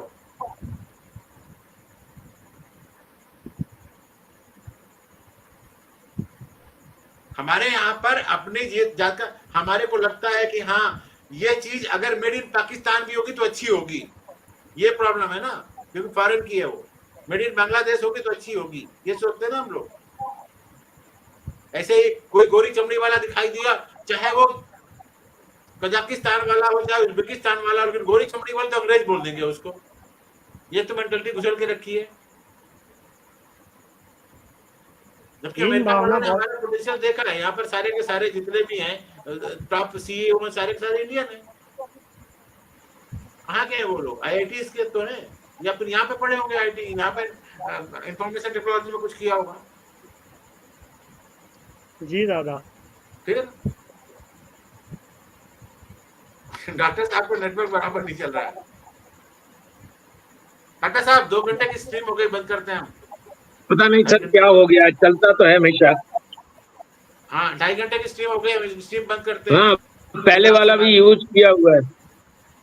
हाँ तो ठीक है, मैं क्लोजिंग की तरफ चल रहा हूँ।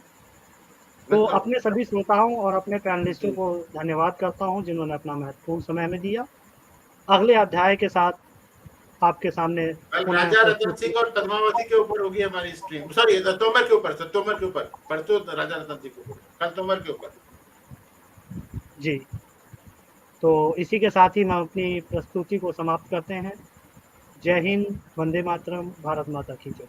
लाइक कर लो भाई, लाइक कर लो, सब्सक्राइब कर लो, नहीं तो मैं सब्सक्राइबर अब जो चैट करना सब्सक्रिप्शन के ऊपर डाल दूंगा कि जो सब्सक्रिप्शन वाला है वही पे चैट कर सकता है। जी, लाइक करें, शेयर करें, सब्सक्राइब करें और घंटी दबा दें। लाइक करो तो कम से कम लोगों के पास पहुंचेगा ना, हमारा मैसेज तो पहुंचे कम से कम आगे। यूट्यूब को तो यही चाहिए, जितना लाइक मिलेगा उतना आगे जाएगा ना। जी, तो चलिए, जय हिंद, वंदे मातरम, भारत माता की जय। जय हिंद।